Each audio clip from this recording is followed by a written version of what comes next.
Untamed is going to be untamed. It's going to be a little crazy. I want to talk to my people. I want to talk to my brothers and sisters.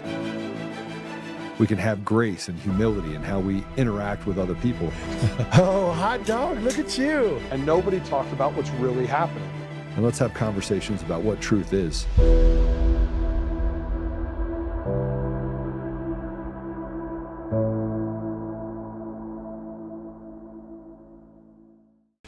Hey, so welcome back. It's a terrific Monday.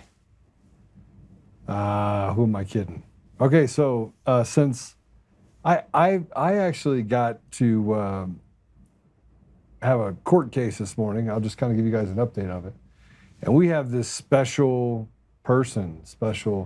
retired person who was a judge, actually a really good judge, which is strange that a really good judge would side with radical leftists, but it's a part of this special master because nobody can get along in the Coomer case because Coomer's lawyers are nothing but liars and all they do is lie. So they asked me again to give up the Antifa kid, and I said, I already gave it to you, you already got it in the notes. She's like, I'll take that as a you're not going to give it up. Now, that stopped before I went off for 20 minutes. She told me I wasn't allowed to talk. And Coomer's attorneys don't particularly like me, and I don't particularly like them. They're nothing but liars.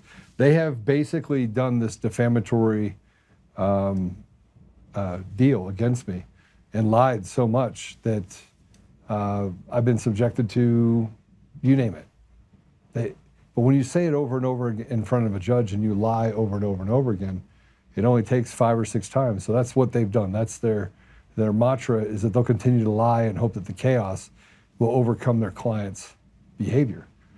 So anyway, before you hear it there, we hear it here.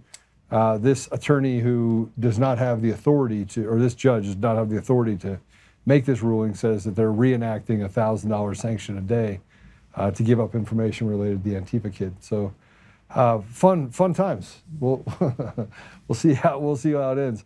A whole lot of the ridiculous, but yes, I'm looking forward to all the more slanderous articles that get created and won't give up information. All the same bullshit that they did before. Although I got to tell you, I'm getting to the point now where I've had enough, and they're trying to push me to that place. So, well, we'll see how it goes.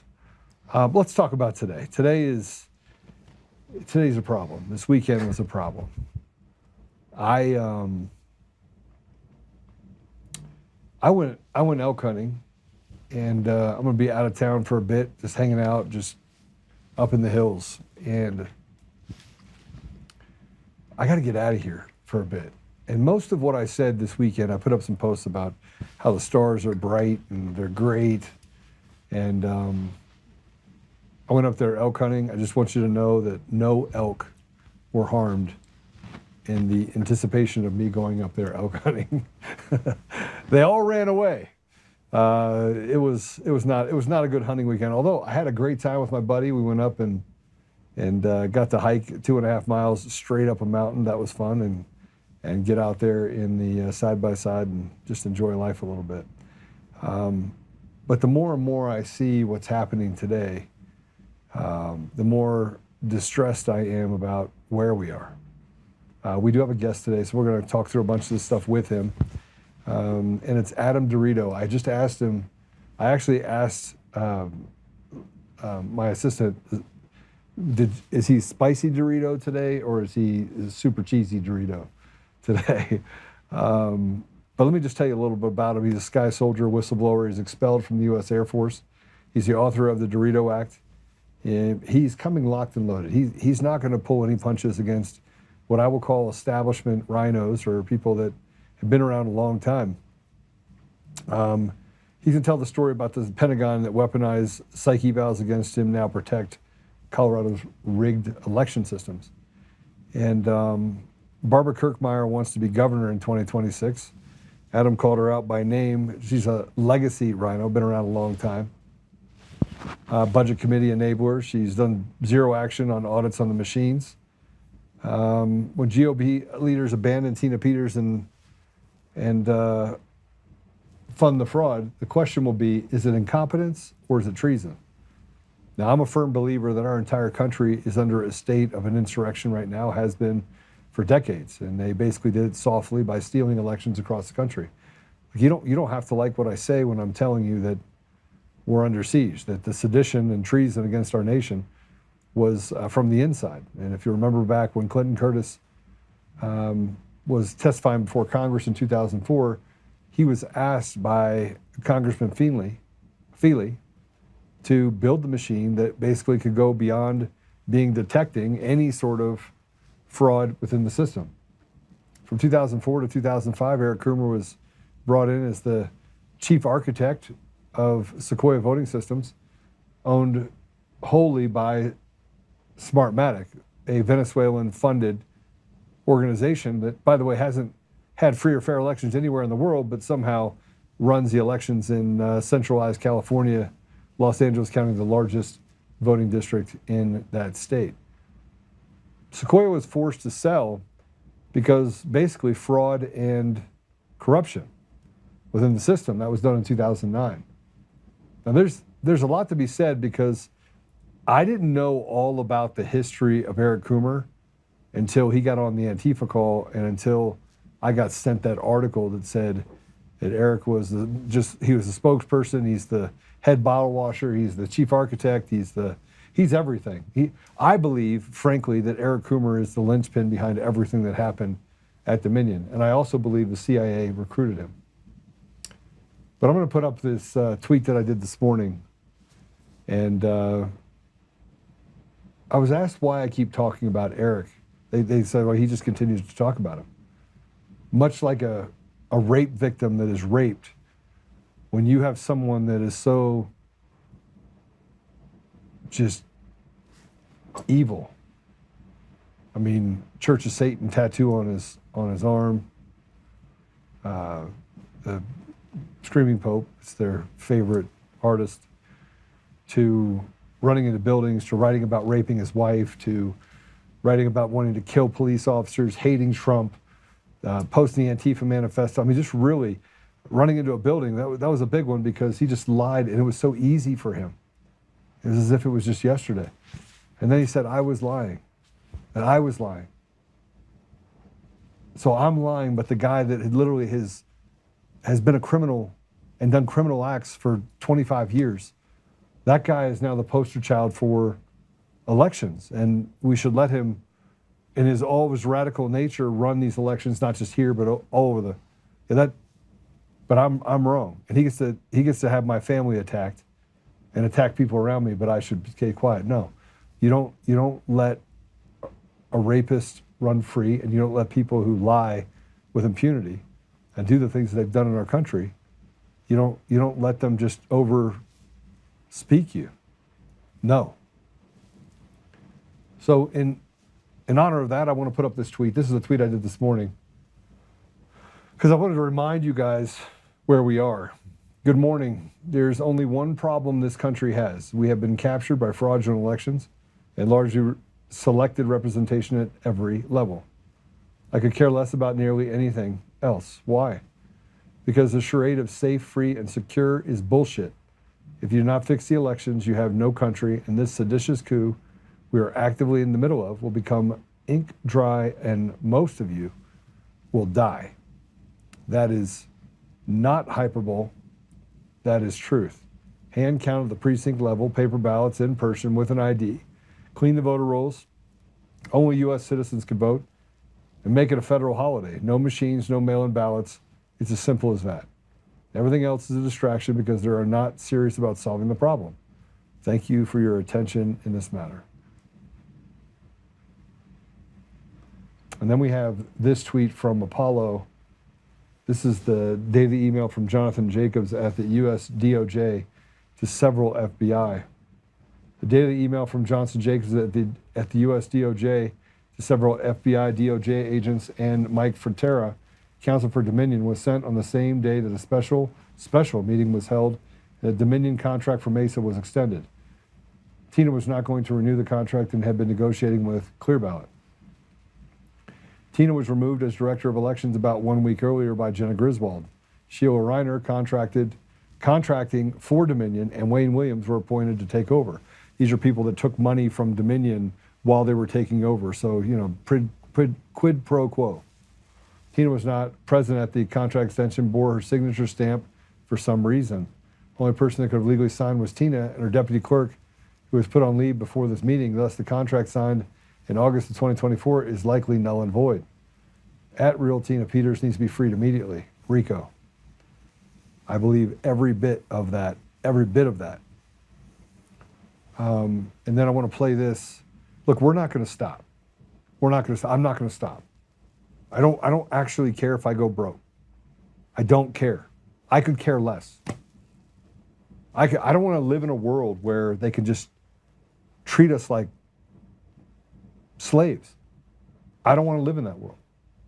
Like, I grew up super poor. It doesn't bother me. I'm totally good with it. And that's the difference between me and probably 99% of the world out there that will not stand up and call a man and a woman.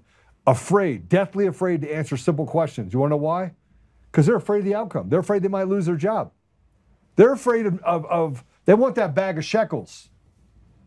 They want that bag of shekels. They want to eat and watch their TV. They want to sit down and play video games.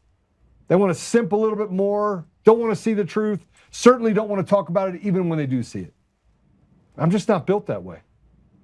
I'm not built that way. I'm not built for the bullshit. Right? So it is what it is. I'm going to continue to do it. But this is what Nino Rodriguez said of why we're actually in Venezuela and why we need to free Tina Peters. Some people are starting to get it. Play it. Do you want to know the real reason we're in Venezuela? Well, yeah, the narco-terrorism is a good cover. And yeah, we want to get rid of drugs. But the biggest reason is it reveals how they stole the 2020 election. How Biden stole the 2020 election, and it all leads to Hugo Chavez's regime in Venezuela and how we intercepted their Smartmatic system to flip and steal votes for the 2020 election, and they hold the key. You know who else holds the key? Tina Peters, who's rotting in a jail right now in Colorado, and her cancer has come back, and they're making conditions unlivable within the jail system to keep her hostage and hopefully kill her in the Colorado jail. Free Tina Peters. Share this message far and wide, folks. I'm gonna bring Adam in. I'm gonna bring Tommy in because Tommy's joining us. I just see he's up there now. I want to bring them both in. Tommy's joining us for the podcast. We've got one more because we're going to talk about Mexico, but I'm going to get their thoughts on this. So Adam, who's with us, and Tommy, welcome to the show. Pleasure to be here, Joe. Thanks for having me. Thank you so much for letting me come on the podcast today. Appreciate it. You know, before we get to the next one, which is talking about what's happening in Mexico. Oh, yeah. Because the people there are pissed. If only people here were this pissed over the fact that you're overtaxed, you're lied to every day, that the media can do whatever they want to you. We're run by cartel members, just at a different rate at the local, all the way state and federal level. It's basically one big cartel. Yeah, and basically Gen Z's had enough of it. This is something I actually wrote a Substack article this morning on my Substack this morning about what's going on in Mexico, and it's critically important. They are sick and tired of being run by narco-terrorists. They're sick and tired of having government officials acquiesce to the status quo. They are sick and tired of not being able to raise their families in safety and having to deal with all these things. And if we watch over the summer, we've seen this happen in Nepal as well. They burned down every government building. They went after the presidential palace. I spent a month in Europe and the UK doing operations and kind of integrating in what's going on with the IRA and the UDF up in Belfast, all across Ireland and across London. And it is absolutely terrifying because that stuff is going to come here if we don't stop it. And we're starting to see other nations rise against their government officials. And, you know, hopefully we can do it in a more peaceful way here. But it's getting to the point where we're going to have to make a decision. Do we want moral or ethical people in our government, or are we going to continue to do the same thing that's broken and not working? I mean, whoops. What you said is it seems to be the temperature seems to be going up. Tommy, what are your thoughts? Well, to be the contrarian, it might have been last week with Dr. Federer, it might have been the week before, when we were talking about the Christians in Nigeria. You had brought up a point that I hadn't thought about, and you're saying all of this, you know, real or not, you're like, even if it is real, and it probably is, to be aware of what this is. This is a way to funnel money there through, the means that Trump hasn't cut off. So actually, because of that talk, because of what you said last week, Joe, is my first thought, and this could just be my own brain being cooked by conspiracies now, is when I see what's happening, my first thought is why am I seeing this? How am I able to see this? Why is this what's trending? Who does this serve? And I would argue that this serves as even if it's tangentially related, it is the beating of the wardrobes. Even though I'm with the people in Mexico, it does give me pause when let's completely break it down into what it is. It's a new enemy with a new just reason to go there. We are moving, I think, more than one carrier strike group off the coast. I mean, massive amounts of armament. I think somebody said it's on par. The aircraft alone is on par, second only to Iraq in March 2003. Although I do side with the people there, I am a little more, when I look at it and I go, what am I being shown, and who benefits from me getting a feeling of rah, let's go get them? Just to be cautious. Every time, war on terror or Vietnam or Korea, it's always preceded by some air of justification. I'm just trying to be a little more hesitant right now. Why am I seeing this? Why is it happening right now? Why is it trending? And maybe it is organic. I'm a little more on the fence about why are we seeing this? What is this riling us up to do? Well, I mean, look, I can already tell you I'm riled up. I'm riled up. Yeah. We're heading into 2026. I know Adam's riled up. Yep. I mean, we got people all over the country that are telling us what to think and how to think it, and they're not doing us any favors. We busted our ass for 5 years, right? And here we are having this conversation yet again on elections, as if we're just. I'm specifically talking about Mexico.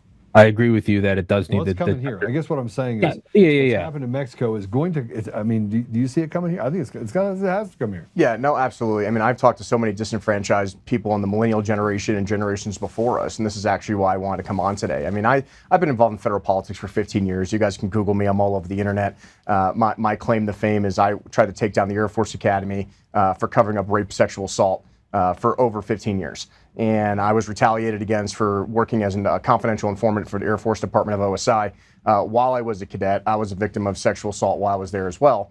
And basically what we uncovered was an NCAA Division I football team was covering up several rapes and sexual assaults. Over 30 people were being convicted of these things. However, when it came down to brass tacks, all of them walked. And they discharged me 30 days after graduation, pulled my degree, pulled my commission, even though I was already commissioning into the Marine Corps. I wasn't even staying in the Air Force. So I completed the Air Force Academy and I completed Marine Officer Candidate School, which is pretty much unheard of. And then when I didn't even know what was going on. I was 21 years old. You just listen to whatever a three-star general tells you.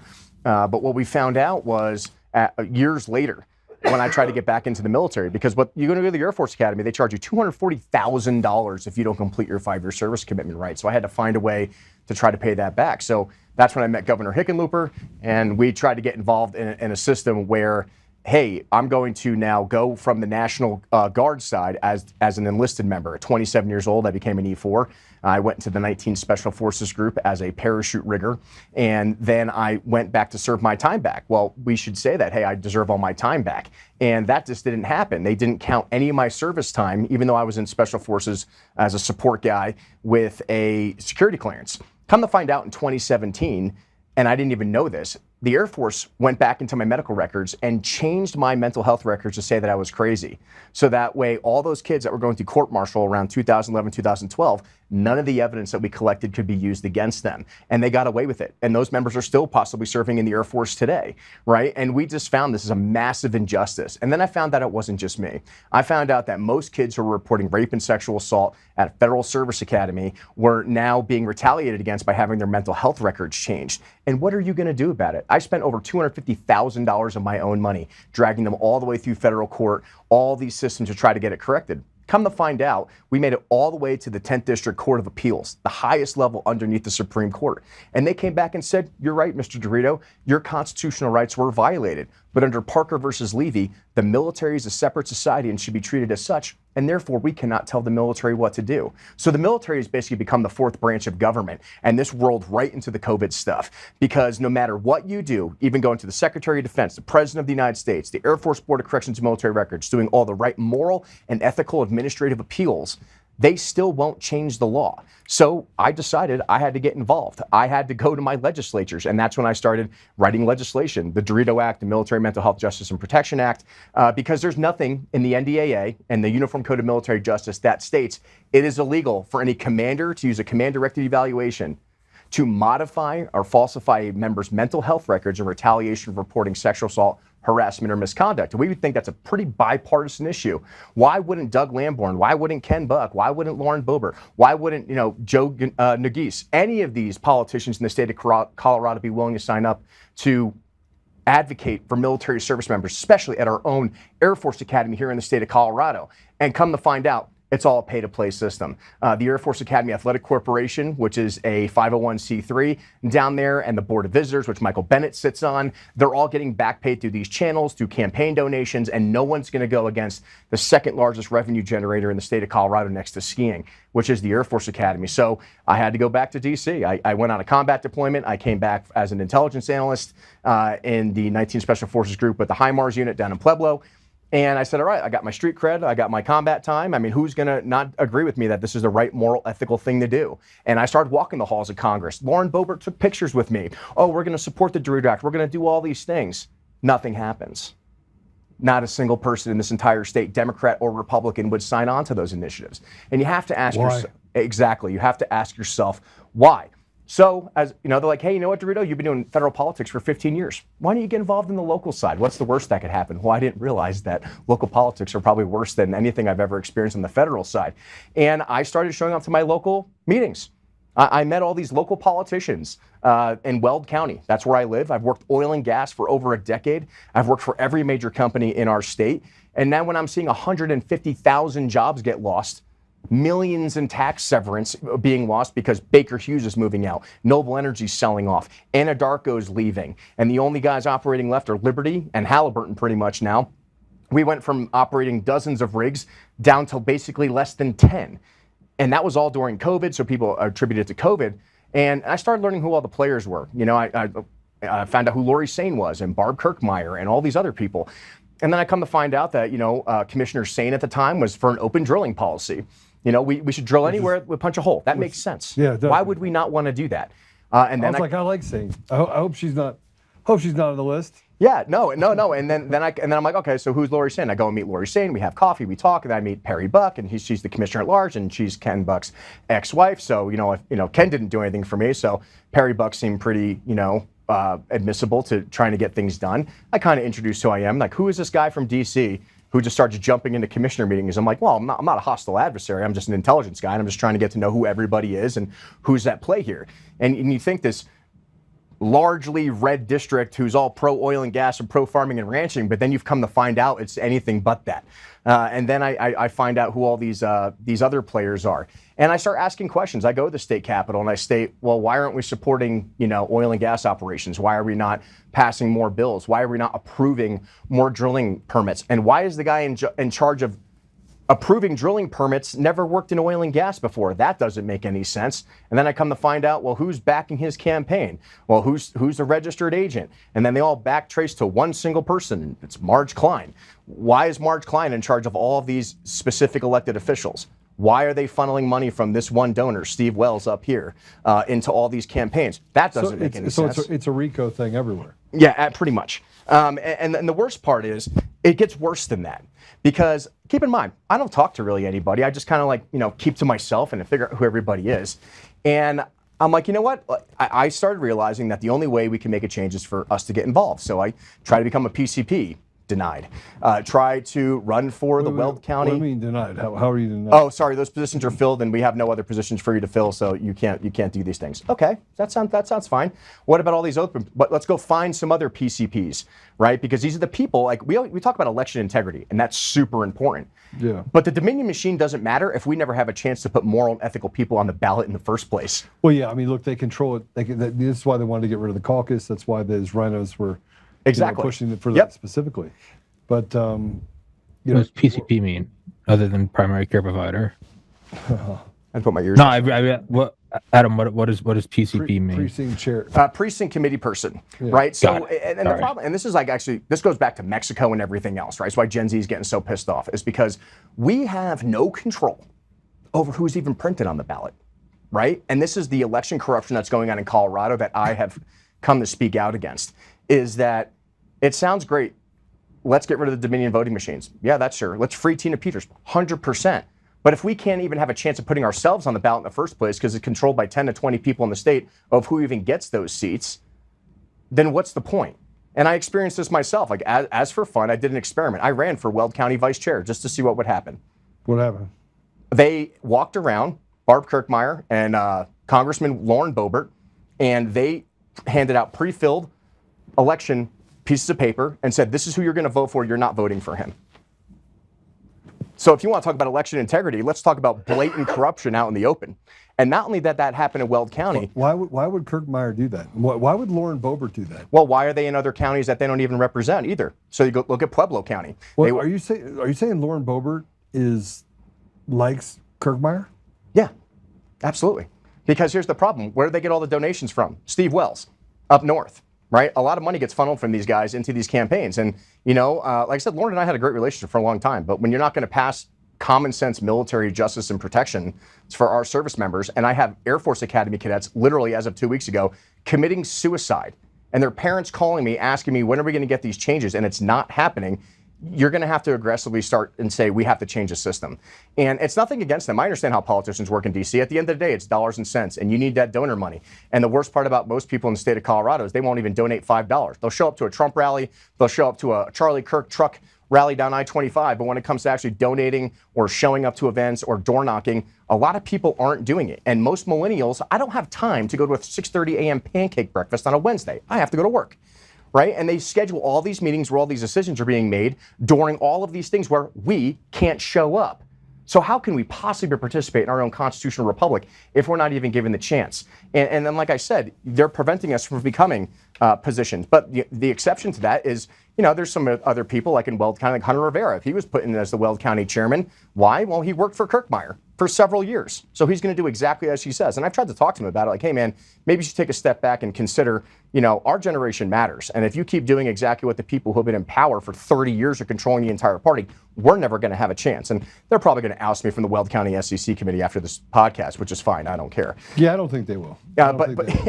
People don't like it when I get on the sharp side of the stick. Yeah, but it gets worse, Joe, because what happens is I stayed out of it. I'm like, all right, you don't want me to be Wells County Vice Chair? That's fine. I'll be a district captain. I'll help try to get things done. And then I get handed a list. Hey, you got 12 people in District J, and you can go fill 4 positions for PCPs for caucus this year. Hi-ho, the DeRito, that sounds awesome.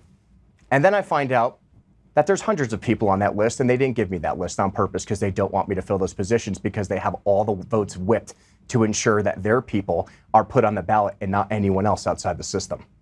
And they're doing this to multiple district captains unless you pay to play and are playing the game. And I just can't stand it anymore. There is zero chance. Like I said, Dominion matters, absolutely. But if we can't even get the people we want, new, younger Americans, to get on those ballots, right? I'm a millennial. I'm 38 years old. I think I'm more than competent. I'm an officer in the United States Army. I've served my country for several years. I work in the oil and gas industry here. I'm a substitute teacher at St. Mary's Catholic School, and I'm a farmer on my own 12-acre piece of property. I think I know what's going on in Weld County, so maybe I should represent those people if I chose to run, or several other people. There is no chance in hell unless Barb Kirkmeyer and her cabal signs off on it. You have zero chance. And I experienced this in D.C., and this is how I ended up coming on this show. So as of 2 weeks ago, I was the national vice chairman for the American Veterans First Association. And our only objective as a 501c4 is to raise money and funds to ensure that veterans, especially for the global war on terror, can get elected to office. And that's not just in Colorado, that's all around the country. And when I mentioned this, when I was running for Weld County vice chair, Lauren Boebert even called me out, well, how much money did you raise? And I was just like, a lot. And she, and then that scared them. Like, oh, DeRito's raising money, and he's probably going to be putting up candidates to primary us. Correct. That is 100% accurate. Because if I don't think you're a good candidate, I don't care where you are. That's what our primaries are for. If you're doing a bad job, just because you have an R behind your name doesn't mean you should be serving the government. Yeah, but they can actually just petition on. Sure, they could do that too, and you should be able to. Well, I mean, what about open private? We're getting ahead of it. I want to go through a couple of these things, and I want to get to that because there's more to it. Yeah. I saw your post. You called out Governor Bill Owens. Yes. I'm just going to tell you, but Governor Bill Owens, I had a large amount of respect for him until I didn't. Yeah, and here's the thing. I don't know who Bill Owens is. I've never met the guy. And keep in mind, I've also never personally talked to Barb Kirkmeyer in my life, ever. But she knows who I am. And apparently so does Governor Bill Owens. So I was in D.C. on our last legislative push this year. I was out there with Carolina Stanzik, who is one of the only members who is 100% medically disabled at 25 with a pacemaker because the COVID-19 vaccine legitimately almost killed her and gave her several heart attacks. Brian Talley has passed the Talley bill and has passed several veteran legislation initiatives. And I work with them from Florida and from Texas on passing these initiatives because I can't get a single congressman in the state to do their job. So I'm going to go with other states' congressmen in those connections. So we're out there. We're at the Michael Flynn, General Michael Flynn's gala out there, interacting with things. And I get a phone call. I get a phone call from one of our board members from the National Veterans Association. They say, hey, you've been removed by secret ballot from the America First Veterans Association. I said, well, how is that possible? Because I'm on the board. Well, we got a call from a former governor, Bill Owens, who's associated with Barb Kirkmeyer, who apparently is a state senator, and they're telling us how you're working against the Trump administration, even though I've probably been to President Trump's house more times than most people in this state throughout the entire election season. And to be fair, this is probably their naivety. In D.C., you have to vet people's information at least through 3 to 4 people. You can't just believe one person. And they were young and naive and didn't believe that. So they had me removed as a board member because knowing we're coming into the election for midterms, I am finding people to primary people in other states and Colorado. And well, the good thing is that, you know, Bill and Barb, you did it right before our massive fundraiser at Trump Tower. So now we're going to dissolve the organization that had no election money for midterms. And you did it before we were a financial machine. So now we're going to reorganize into something else. But here's the thing. You look at Governor Owens, yeah, he did a lot of things for infrastructure up front. He did some good things. But then, you know, he started participating in Referendum C and opening up Tabor, which started dividing the entire Colorado Republican Party and destroying everything of what's going on, especially when it comes to the Rocky Mountain heist and what people like to talk about. Read into those, you know, statistics and everything that's going on. He was responsible for splitting the Republican Party, which is why he's become an ineffective person in state politics. But when he's endorsing someone else who is intentionally trying to keep people out of elections and trying to keep the same 20 chess pieces on the board just rotating around, if you look at all the people running for office around the state major offices, they've already held office. They're just moving chess pieces around, right? And then Barb Kirkmeyer, you know, her claim to fame is she tried to do the 51st state secession, which did not pass very well. She did not back SB 181 correctly. And, you know, for someone being so pro-oil and gas, but then agreeing to setbacks and environmental controls, that's why we lost hundreds of thousands of jobs in the state and billions of dollars of investment. You know, so it's a two-edged sword. I can tell you why they don't like you. They don't like you because you read. Yes. In other words, it's not hard. You've read a book before, or 1 or 2 or 3 or 10, and frankly, you make sure that you're the most publicly educated person on the subject you're talking about. I am a little concerned about Bill Owens, related to what you said as far as he's anti-Trump. Bill Owens is anti-Trump. Yeah, that's what I said. It's hilarious that he's calling me that when I literally have met his entire family and hung out with him at Mar-a-Lago several times over the election season. No, but I'm saying that Bill Owens himself called Trump a charlatan in 2016. Right. And said he was terrible. So Bill Owens is probably one of the most terrible human beings you're ever going to find. No, I agree. Sorry, guys, listen to me. In 2021, I was at a friend's house who was having a get-together for children. I was there to donate a bunch of money. And Bill Owens was introduced to me, and I'm like, well, if you don't get rid of the machines and mail-in ballots, this is in 2021, you don't have elections. Like, you don't have and he goes, the elections weren't stolen. And I almost punched him in his face. I don't blame you. I was really close. It got pretty heated. And I'm like, choice word. Tommy, I have lots of choice words. But here's the problem, Joe, is that, yes, there's a divide in the Republican Party here, and we're doing nothing about it. No, it's not. It's not a divide in the Republican Party. It's been captured by a bunch of pieces of shit. Correct. Right, including this Bill Owens guy. Correct. And let me tell you something. If it's not just Bill Owens. Correct. Right? It's what I call the poker table. Mm-hmm. Right? It's guys that get around and they share power. and they captured a couple of key billionaires in the state. And those billionaires, basically, they just go in and they just maneuver them as if they have a joystick on an old Atari. Yes. Right? Just 100%. ding. But that's why it's up to us, Joe. Is that like, do we want to start seeing government buildings burn down like in Nepal, or massive government uprisings in Mexico? Like Gen Z and the younger generation is getting tired of it. I mean, we're getting proposed with a 50-year mortgage now, right? I mean, these are the things they're telling our generation that we have to acquiesce and agree to now. And these are some things I just don't agree with. You know, it's how are we going to be able to raise our future families and buy a house and live the American dream that they've had the opportunities to? And these people are still in control. You know, we're now running people for governor that have no idea what's really going on in their own home state. And they're actively working against change agents like myself, who are trying to do the right moral and ethical thing. And if I could fight the Air Force Academy and the Department of Defense and the highest ranking generals in the United States military for 15 years and win, if you think I'm afraid of you, here at the local level, you have another thing coming to you. And I kind of warned them of this. I'm like, I have no problem staying out of local politics and going to some events and shaking hands and kissing babies, so to speak, and keeping to myself. But the second they went after my initiatives to help veterans on the national side, and then convinced all the congressmen in the state to include Lauren Boebert and Gabe Evans and Jeff Crank and Jeff Hurd and all the Democrats too, you know, Diana DeGette, Joe Nagise, Jason Crow, right? All of them. They all agreed not to support this act. Well, now we have a problem, because if we can't change the system now, and this is their tactic. We all know that midterms historically have low voter turnout. We're lucky to see 24%. We got our butts kicked in Douglas County, and now we're being run by a bunch of Democratic socialists on school boards. And people are saying, oh, Douglas County. Yes, Douglas County. Douglas County, the reddest. We don't have any problem with our election systems, everyone. No problem.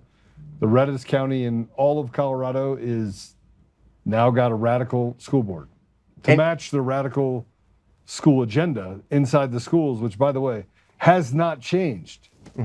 And here's the thing, we have to use Trump's philosophy on this. We have to make it too big to rig. We have to have massive turnout. You can't just sit around and say, oh, President Trump's in charge, he's going to fix everything, and I can sit home and just tweet away on the Colorado GOP signal thread.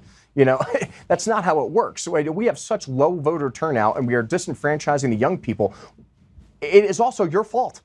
It is your fault for not showing up and participating in your own constitutional republic. And this is what I'm trying to motivate people on, is that if you don't think we have the right candidate, no matter what district it's in, then we need to find somebody to replace them, and replace them now. Because if the Trump administration loses enough seats in the midterms, we're going to have a lame duck presidency. Nothing is going to get done. Tina Peters isn't getting out of jail, and that's the end of it. And then they can go back to the good old boys club and the establishment system in 2028, right? So it's up to the younger people. I need you to show up to vote. I need you to participate in your own constitutional republic. You know, our founding fathers said in the final line of the Declaration of Independence, to this we pledge our lives, our fortunes, and our sacred honor. And if they're willing to have their houses burned down, if they're willing to have their families murdered, then you need to be willing to do the same thing. We don't want to. They weren't willing to have their families murdered, right? Because I can tell you right now, I'm ready for battle every day. Every single day. Exactly, but we need to be able to do that, Joe. And the problem is we're not getting enough people to participate. You know, we're seeing, you know, like I said, I'm the only guy walking the halls in D.C. and Colorado. I think I'm there sometimes more than our own congressional representatives. It's kind of embarrassing. And I don't get paid to do this. I do this all pro bono. I think last year I actually did my taxes, $58,000 in pro bono work this year for cadets and service members around the country at my own expense, my own flights, my own hotels, you know, going to these events and trying to get people in the room and trying to help them out so they don't kill themselves. So I can't bribe you with a bag of shekels. No. Tommy, can I bag you with a brag? I had a nice embroidered velvet yarmulke I was going to give you, but I don't think Adam's interested. So. No, and like I said, guys, what it comes down to is, like, you know, I have nothing against Barb Kirkmeyer or Bill Owens personally. I don't know them. Like I said, I've never talked to them. But when you're actively working against someone who's actually trying to change the system and change the entire voter population from the generation that sent my generation to war for 20 years, you have another thing coming to you. We're not backing down. The people that I work with are absolutely sick and tired of it. And if that means I have to bring my out-of-state resources and all the amazing organizations and veterans that I've connected with over the 15 years I fought, you know, some of the highest levels in the federal government for, I'm not afraid to do that. You know, but it starts at the local level. When I see my property taxes go up $800 a year, when I see hundreds of thousands of oil and gas jobs being lost, when I see Suncor Refinery lose a $25 million paving contract because not a single Republican stuck up for them at the EPA meetings. I was the only one in the entire state to show up against a bunch I think it was 80 Democrats, socialists from Earth Justice fighting the EPA to make sure that we could reduce emissions by getting rid of our asphalt production when it's the only place in the state to pave our roads. So our politicians literally can't pave our own roads because we now are not producing the asphalt. We lost that money. We lost that revenue. Now we're buying it in Nebraska, shipping it back into the state. And when I call up our representatives, whether it's our local state representatives or whether it's our congressional representatives, and say, so what are you doing to save these union critical infrastructure jobs? And nothing happens. Deaf mute. Ignore email, ignore text message. So we need to replace them. And it starts with you. And we need to find people that are willing to do the job and do the hard work, no matter who that is. Because I will tell you, the Democrats are ready to fight. I have talked to several people on that side of the party. I put on a different pair of clothes and maybe like a, and walking into these meetings, they are actively raising millions of dollars to oust Lauren Boebert. Millions of dollars. With who, though? Where are they getting the money? Because oh, yeah, no, Act Blue and all those systems. But the thing is, it's not a real system. No, it's not. Absolutely They're not giving them, they're literally being funded by people who don't exist. Yeah, but they're still raising more money than us. So how are they raising the money? Act Blue is one of the primary funneling systems. Why is it we can't get to the bottom of Act Blue? Well, if you can go on the FEC websites and you can take the Act Blue, you can take individual donations and you can trace it back. And some of them coming from like old people in Florida. Like, you know what I mean? It's all money laundering, 100% money laundering. So this is where I get into it and I say, all right, here's where we are. We got massive problems. Tommy, you think our elections are free and fair? No. You think our donations are free and fair? You think it's like a kabuki theater? I'd say they're less porous in the elections, but they're still not something to hang your head on. I mean, you have people raising millions of dollars. I mean, I'm telling you, millions of dollars. Millions. From people, and I'm talking an obscure race. Will raise $500,000 in $10 donations, and yet it's not real. Correct. So, and like Gabe Evans will lose his election this year to Manny Root now, 100%. He only won by not that many votes, and it's the get rid of machines and mail-in ballots. You won't. Yeah, Hakeem Jeffries declared war on District 8. It is now the #2 most contentious district in the United States, next to the Georgia Senate race. They're going to come for it hard. They're going to come after Lauren Boebert hard. And right now we don't even have a single Republican willing to even contest District 2. Joe Nagise is going to walk away with that, or he's going to replace Michael Bennet as senator if Michael Bennet gets put in by Bloomberg as governor, which right now is likely what's going to happen. And we don't have even a single Republican willing to run in Colorado District 2. We're just giving it to them. We're not even giving them a fight. So and same thing with Jason Crow is obviously probably the hardest seat to flip, if not impossible. But we don't have anyone trying to run in 7. We don't have anyone trying to protect anything. We don't have an election system here. Yeah, we don't, but we don't even try. Here, listen. If they can take an election in Douglas County, Colorado, for a school board, and say, "Oh, by the way, we did this legally," they didn't. They haven't. None of the elections are real. Yeah. Adam, none of the elections are real.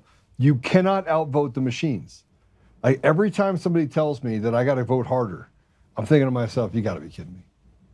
Well, I don't think I'm necessarily telling you to vote harder. I'm just saying that, yes, we need to get rid of the Dominion voting system. We need to do, not mail-in ballots. We need to do paper ballots showing up with ID.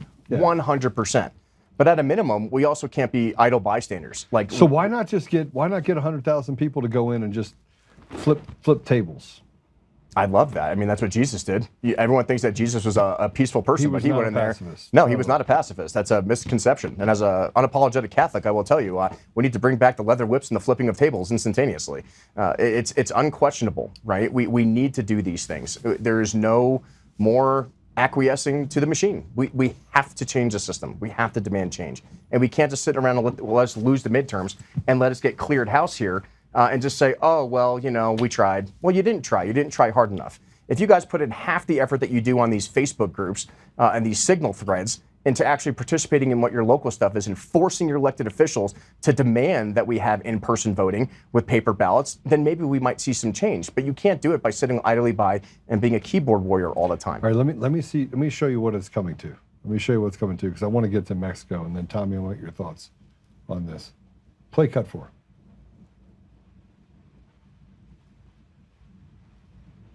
Cartels are dominating everything here in Mexico. They are in all the offices of the government, in the states, in the cities, and in the national government. Is Is Mexico a narco state? Yes, it is. And we all Mexicans know about it. And Mexicans are afraid of the alliance between the Mexican government and the cartels that have infested our nation. Can you explain this alliance between the president, her party, the Morena party, and the cartels?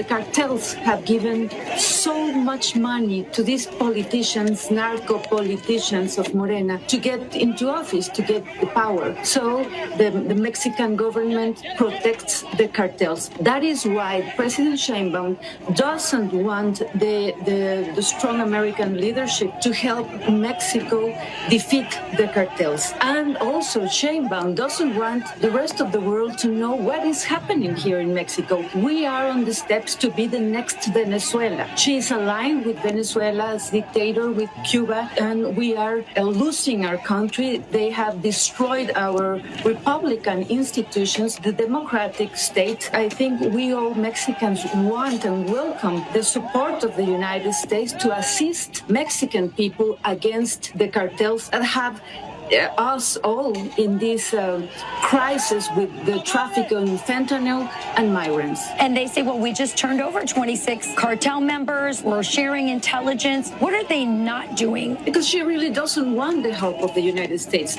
She is lying to Mexican people, telling Mexican people that the United States will get in control of the whole country. Right. I never listen such nonsense. What we have listened is that President Trump wants to help Mexican people against the cartels. Mexican people are suffering. We have huge narco politicians here in the Senate, in the presidents, governors. Mexico is a very dangerous place. Are you afraid for your life? Yes, I am afraid. And the president has threatened me to proceed against me with criminal prosecution to get me out of the Senate and get me in jail just because I told you what is the reality of our country. We, the United States and Mexico, must work together to defeat the cartels and to get freedom for our country, for Mexico, to stop it from being the next Venezuela. Yep, 100%. That's coming here. Okay, so Tommy, tell me about the president of Mexico. Claudia Sheinbaum. Well, she didn't like 37 other candidates get assassinated before her, and then she was brought in and won the election. And I don't know anything about her. I know she's a Jewish woman, and I do believe, and I have no idea if She's it's based in reality. Jewish. You know what that means? She's part of the Synagogue of Satan tribe. And I do believe that they're saying a lot of the cartels are being equipped with a kind of Unit 8200. Surveillance technology. I think it. I mean, more and more, and I hate to come to this conclusion, but I guess I shouldn't. I mean, a conclusion's a conclusion. I shouldn't attach emotion to it. It's going to continue to spiral. It's going to come to the United States. It seems it's going one of two ways. It's going to come here. It's going to dissolve everything we hold near and dear. And as major countries and bulwarks in the world fall this way, chaos will reign. Or President Trump has to do something that's going to be wildly unpopular and everyone's going to hate him. But they already hate you anyway and call you a Nazi anyway, so that doesn't really matter. I think at a certain point you have to look at it and just quite. I know this is it's a sixth grader way to go about it. Quite literally call a press conference, dump everything about the 2020 election, and say they're continuing to do it. Your country's going away in 3 years, and then the rest of the free world will fall. Because of that, we're doing X, Y, and Z, and we're holding elections hosted by the National Guard, broadcast live on television. You can only vote in person.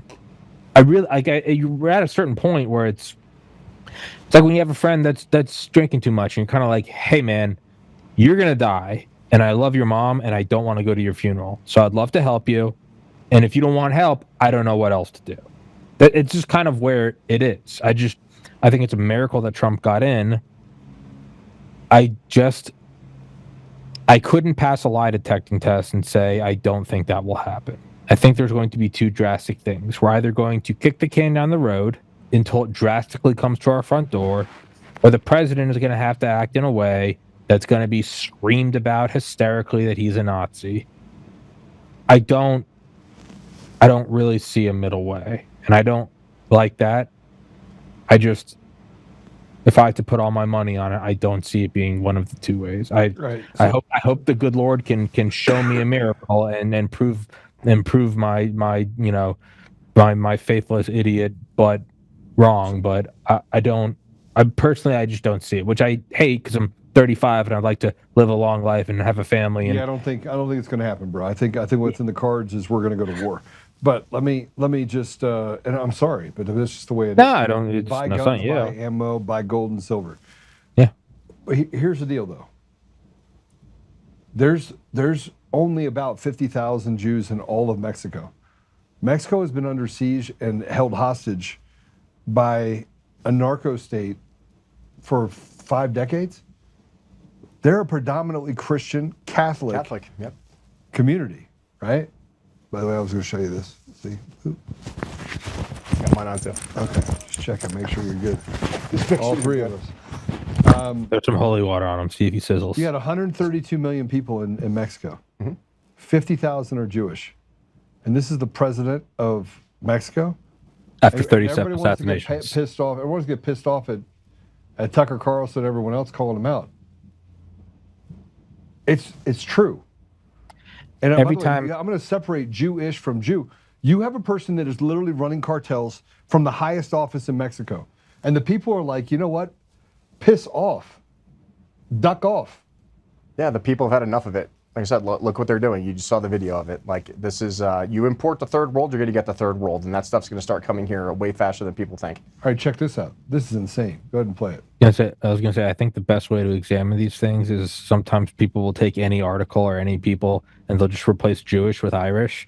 Yeah. Like I am. And they're like, isn't it absurd how, 0.0001% of the population are Irish and yet they run the Senate, they have handlers in the House and when you start looking at it that way, and it's a non-incendiary term like Irish Catholic, you do start looking at it and going very quickly, you're like, even before prompted, very quickly, you're like, that's statistically impossible.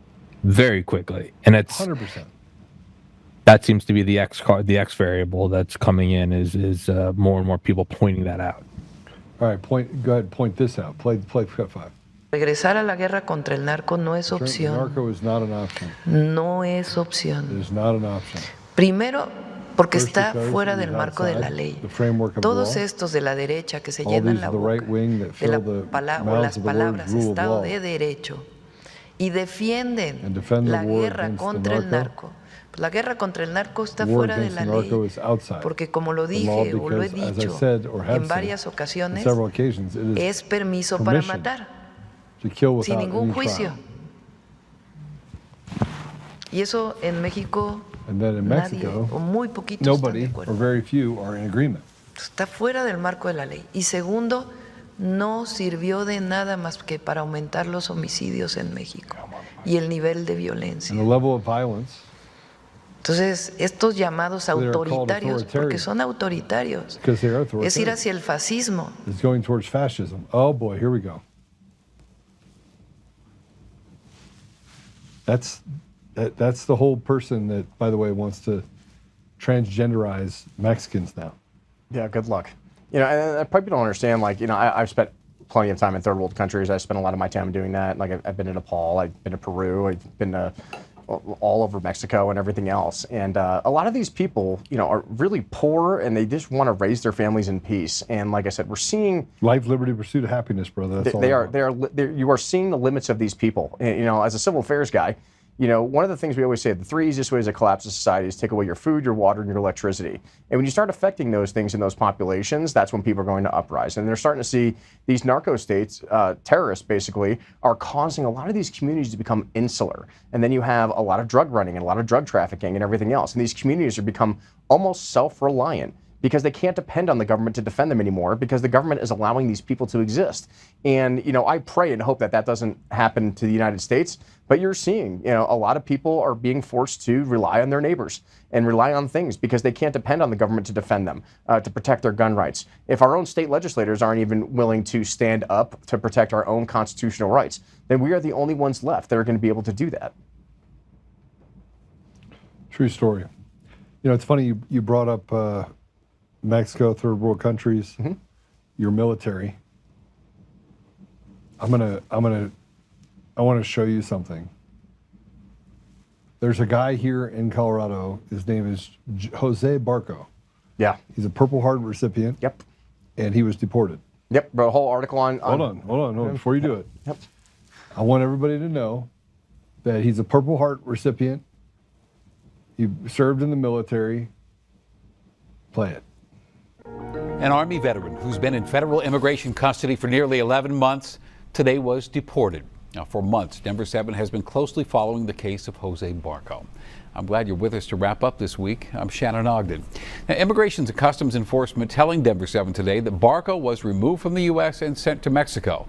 Barco, a Purple Heart recipient, returned from Iraq to southern Colorado, where he was convicted of a violent crime more than a decade ago. Denver 7's Claire Lavazorio hearing from those close to Barco as they work out just what's next. Shannon, this is a story we've been committed to covering, so much so our team reached out to ICE to try to get an interview with Jose Barco himself. But we were told by a spokesperson it couldn't happen because of the ongoing government shutdown.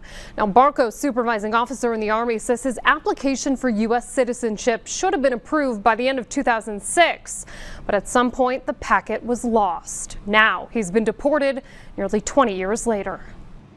This is the text Jose Barco's attorney received Friday morning from the Department of Homeland Security. A message shared exclusively with Denver 7 says that Barco, a decorated war veteran and convicted felon, has been removed from the U.S. by the federal government. Searching for answers, Denver 7 reached out to Immigration and Customs Enforcement. A spokesperson for ICE tells us Barco was removed to Nogales, Mexico. With news of his deportation, we followed up with volunteer for Barco's legal team, Anna Stout. It's absolutely appalling. She says neither the legal team nor his family were told where the Army vet was taken. This has been a sickening time for them, to be cut off from communication, to not know what's happening with their loved one, to not know where he is going, when he's going, how he is going, and to not be able to implement plans to be able to provide support and resources for him wherever he's going to go. Barco's deportation marks the latest chapter in this complicated saga. Back in August in Aurora Immigration Court, Barco lost his months-long fight to avoid deportation. The court decided his 2009 criminal conviction for attempted murder met the grounds for removal. At the time, an attorney for DHS argued that Barco should be deported to Venezuela, Mexico, or Cuba. Barco was born in Venezuela to parents of Cuban descent and has lived in the U.S. since he was 4 years old. His deportation comes the same day that veterans in Phoenix plan to protest his detainment at the ICE facility in Florence. I've been involved with the issue of deported veterans for a long time now. Scripps News Phoenix spoke with Ricardo Reyes, executive director of Vets Forward, a veterans advocacy group. Reyes is in close contact with Barco's wife and is sharing this message on her behalf. She just wanted people to know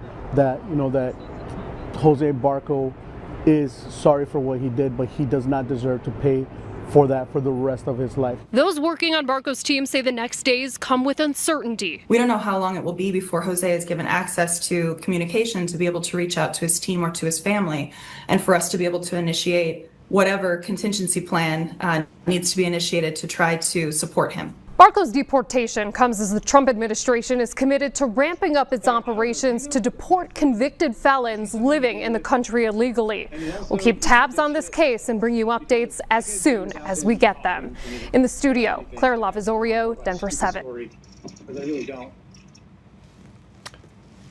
Jose's case drives me absolutely crazy. I was actually involved in that in the background. Several people reached out, talked to some of his family members and his legal team, and he did try to murder someone. He did, and it was not an innocent case of murder, by the way. He accidentally shot a pregnant woman, and he claims it was a PTSD incident. That's his side of the story. It wasn't, though. It was an act of rage, right? Yeah. Mm-hmm. And I've seen the reports on this. Mm-hmm. There's no innocent. He basically and he wasn't a Boy Scout before that or after that. No, I'm not claiming he's not guilty of those crimes. I'm not claiming that. But what I'm saying, listen, there's not another country in the world there are countries in the world that if you can go get citizenship, but if it's not your country of origin and you commit a crime, they can kick you out even as a citizen of that country. Yes, they can. But I think what I'm just trying to say is I would still stick up for an incarcerated American over an illegal immigrant. And there are several other more dangerous people that are in this country that are of illegal descent, that are not American citizens. And by all means, this is a big Army screw up. And if this goes back to 2006, right? And this is something I advocate for veterans. So hold on a second, Adam. I'm not telling you that this kid should have been deported. It's not what I'm saying. Sure. Because he served our country. Yep. Right. So if you serve our country, you go over and you fight. And get shot. He got a Purple Heart too out of it. But here's what I am saying. Right. Here's what I am saying. This should have been resolved. I lost the paperwork. They should have literally walked the paperwork over, walked it into the deal, dropped it. Correct. But somebody wanted to make him an example. Someone wanted to make him the bad guy, so they'd have something they can hang their hat on. 100%. And this is a failure of his command. This is a failure of Fort Carson. They completely screwed him over. You know, I even tell a lot of people the legal immigration thing. If you want to go get your citizenship faster, go join the United States Army. I'll bring you over to the recruiting office myself, right? But they completely screwed over his entire case, and no one fought for it. And yeah, he suffered mental health issues. He served in federal prison. He definitely committed a crime. 100%, not denying that. But what I'm saying is that this is exactly the issue I run into that I've dealt with for 15 years, is that not a single lawmaker is advocating for members who serve in the U.S. military in this state. Not a single one. You know, you want to go fix these issues, whether it's the Air Force Academy, whether it's the Army, whether it's Jose Barranco, whether it's Joseph Furnow, who I dealt with at the Academy most recently, and Jeff Crank refuses to get involved in that case as well, is that we have members of Congress who claim to run on I support veterans, and I'm going to support some of the largest military bases in the country here in the state of Colorado. Yet I can't get a single one of them to sign a letter of inquiry to the Department of Defense / Department of War to help advocate for these veterans. Not a single member of Congress, Democrat or Republican, in the entire state of Colorado helped advocate for Jose Barranco's case. And now he's gone. And he's likely not going to be able to come back here because of his conviction and the regulations behind that as they stand, right? But where are all these members of Congress? Where are our state representatives? Where's our governor advocating? They don't care. They don't care. Listen to me. They don't care. The people, and this is why I wanted to have you come on here. It is a cartel. Our country, Tommy, do you feel like our country is run by anyone other than a bunch of frat boy elitists? No, skinny jeans. It's royalty, yeah. Agreed. And what are we going to do to change it? We have to change it. Like these, just because they have an R or a D, whatever side you want to sit on, and we have to keep them in their seat. No, it's time to remove them. It is time. Midterms 26, this is going to make or break our country. We need to make a decision collectively as a moral and ethical population of whether we are going to try our hardest to put the right people into place. And yeah, we're going to have to fight a broken election system 100%. And we might lose, but we can't sit around and say, well, we're just going to throw our hands up in the air and we're going to talk about it on podcast for another 100 hours and still not resolve the issue. These people are not doing their jobs. They need to be removed, and we need to take a stand against that. Just gets me fired up because I can't stand these people, know. So Tommy, they're demons from hell. Adam was a whistleblower. I, in essence, was a whistleblower because I was on the Antifa call. So I guess you could call me a whistleblower because without me, we wouldn't be looking underneath the skirt of Dominion. I'm pretty much hated by the establishment on both sides. Yep. Even though they privately tell me, Joe, you're so right. You have no idea. You're right. I mean, I had a conversation today with a leftist. Yep. And my fact checker friend is like, Joe, you will prevail. And I was like, after 6 years, I'll prevail. Yay me. Yeah, 6 years of hell. Having to go through hell and spend millions of dollars and be dragged through the mud to prevail. That's what they did to me. I mean, that's why I wrote this book, which, I wrote my entire memoir about my life, about this entire case. It's called The Guy in the Yellow Tie. How I got that nickname in D.C. is pretty funny. But, I mean, I wrote about my entire life growing up. And, I mean, I've been a public servant since I was 12. Firefighter, EMT, search and rescue, joined the Silver Patrol, went to the Air Force Academy, trying to be the all-American kid. Then realized how rotten the system was in the late 2000s, and then spent 15 years of my life and basically made myself broke trying to fight this establishment system. And the fight is still not over. Like, I still fight these people in court in the Air Force Board of Corrections military records. It's not done yet. Well, you just said that they can lie about you and there's nothing you can do about it. You cannot. They tried to call me a pedophile in open court because we were, there's a whole story behind that. But, basically we were like the Chris Hansons, going in and trying to find all these kids, And basically, I was terrible at online dating at the time, and I was talking to a 19-year-old, and then later they said, well, this person was really 13, but how would you like to work for us as an undercover informant? And even to this day, my lawyers were like, we don't know if that was actually real or if that was actually an agent just trying to recruit you because they know you're a Marine going, leaving the Air Force. But I never got charged for it. I've never been arrested. I don't have any criminal record. My entire background check's posted on my website, adamdreher.com, if you don't believe me. And I hold the top secret security clearance as an officer in the Army, so none of that is true. But the thing is that the Air Force can publicly say anything they want against you in their defense response. And then I found out you can't sue the government for slander or libel. So when people Google me and they want to read the first 2 sentences of the 10th District Court case, that's what comes up, because this is what the Air Force says about you, even though none of it's accurate. But why you have Coomer did the same thing to me. Yeah, you can't, there's nothing you can do about it. You cannot sue the government for slander or libel. I got the CIA treatment. I got the CIA. I literally had someone call Laura Logan. His name is Clint. What's his last name? Starts with a D. Out of Castle Rock. He ran for office. I don't remember his name off the top of my head. Clint.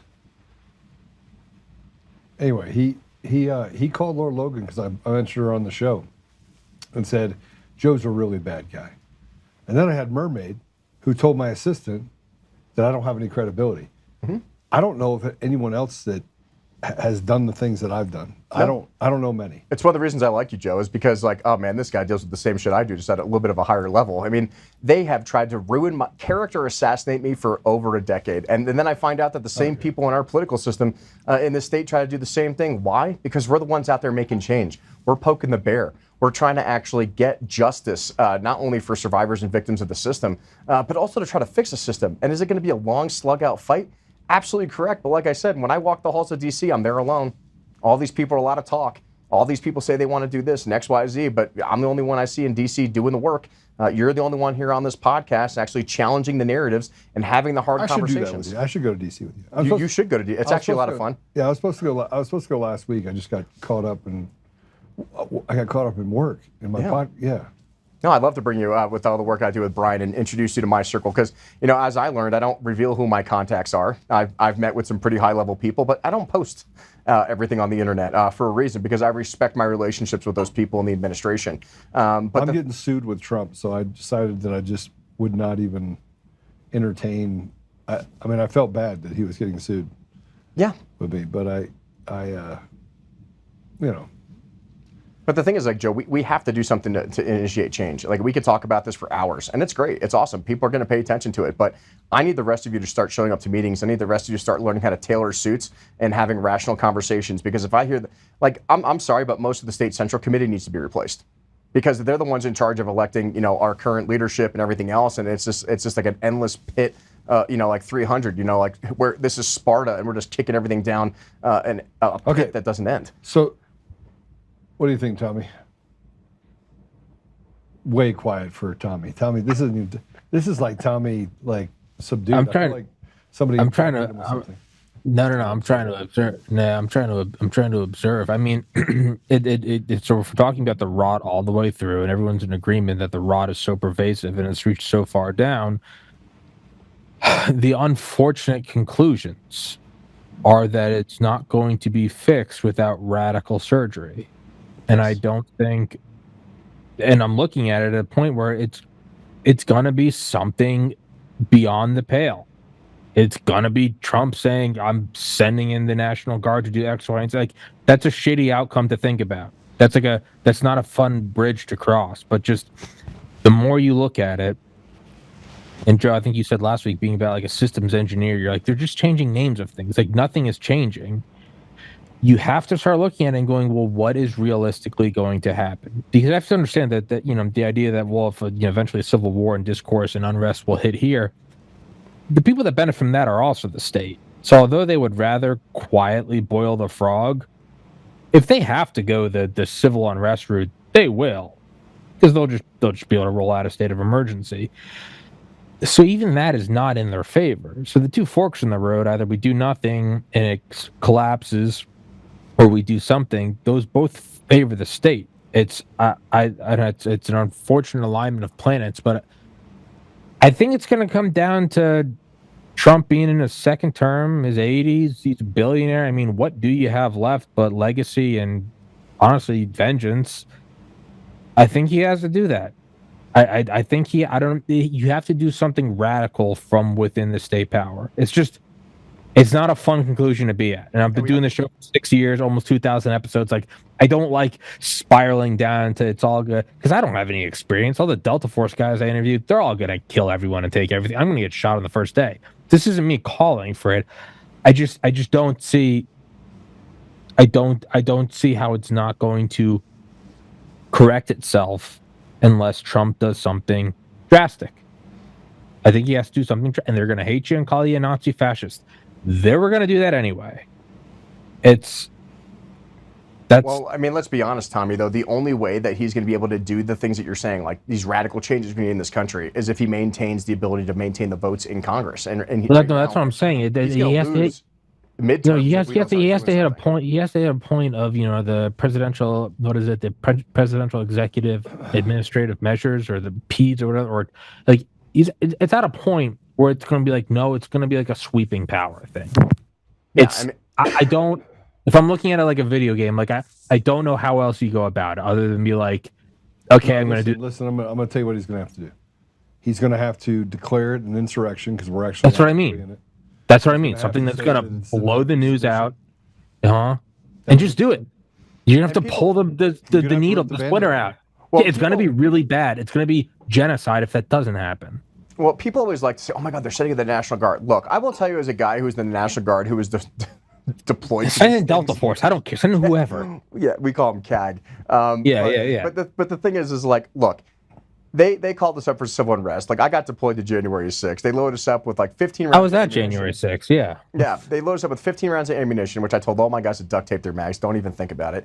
And like I said, 90% of these kids that we were working with, like, they're not going to hit anybody. They're not going to do anything. They're going to stand there. We have the military police kids, and even they're a little bit more trained than the regular support guys from an SF unit. But like, our job is to jump out of airplanes and shoot guns, you know what I mean, or fix trucks or whatever it is. And I think they're doing great work. I love my National Guard guys. Funny story about that is, like, we're standing on a street corner, and Michael Bennett calls us over. I want to see all my Colorado National Guardsmen. Jason Crow deployed us off a C-130 out of Buckley Air Force Base and gave the Independence Day speech for himself in his mask, telling him this is the most terrifying day he's ever experienced. Okay, Jason, that's your opinion. We get on the C-130. We take a nice 7-hour flight, because those things are slow and low, and you have to stay below oxygen levels. We land there in the middle of the night, and I think we're going to start invading D.C., and next thing I know, Michael Bennett calls us all over, and he's like, "Guys, I just want to thank you for showing up and protecting our nation and preserving the Constitution, so I bought you guys some food." Keep in mind, there's like over 100 of us there, and he shows up with 2 pizzas. So it just shows you the mental disconnect that our own leaders who deploy our service members to protect them, or whatever else it is, have is from the reality of the situation. And then they had to sleep in parking lots because they didn't like us sleeping in their hallways because it made them look bad. Then they shoved us in the parking lot, and then they wanted to remove us from the parking lot. So now I was hanging out with homeless people in the grassy areas and between the DC Mall. Then it made us look bad then. So then they moved us into hotels. And one of the reasons, I'll give Jared Polis this one kudo. Jared Polis, because we're spending the entire state National Guard budget on housing, us in hotels, because it was during COVID, so we each had to have our own individual hotel rooms, and hotel rooms in DC that close to the mall is like, over $800 a night. So after a couple of weeks, the governor of the state of Colorado was like, "I'm not bankrupting the National Guard. We're going to bring them all back." So he brought us back, and then some of them ended up staying there. But the thing is that it's necessary. I mean, you got to understand, these kids are citizen soldiers. I've served with them for a long time. I love them. Now I'm in the reserve. But at the end of the day, if that's what is required to stabilize our country, in order to remove the illegal immigrants out of this country and stabilize, crime cities like Chirac, as we like to say, in Chicago, if that's what we have to do, we have to do it.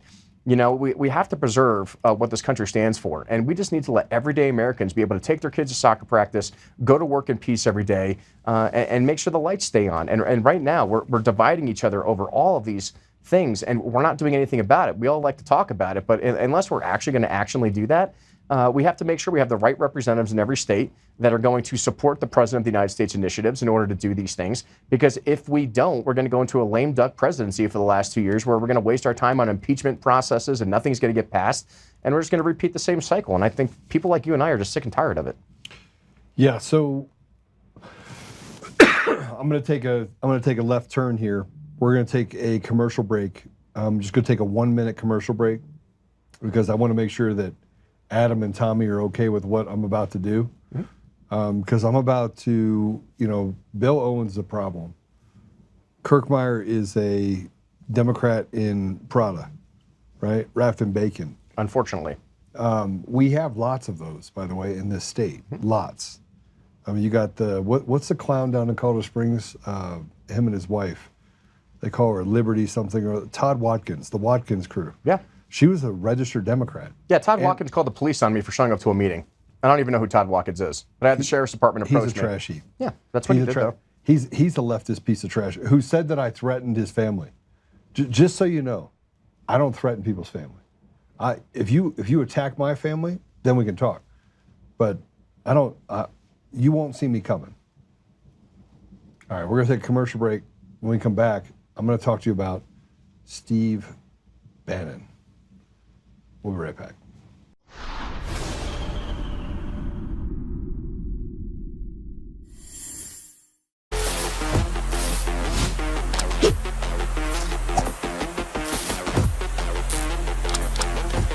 This is what we trained for!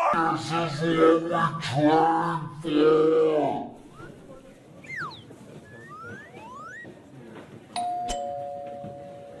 Hey, I'm here for your Black Friday sale. Black Friday is a go. Lock in your savings, shop Black Friday at DCF, and gear up for the biggest day of the year. DCF Guns, where we keep the range hot and the deals hotter.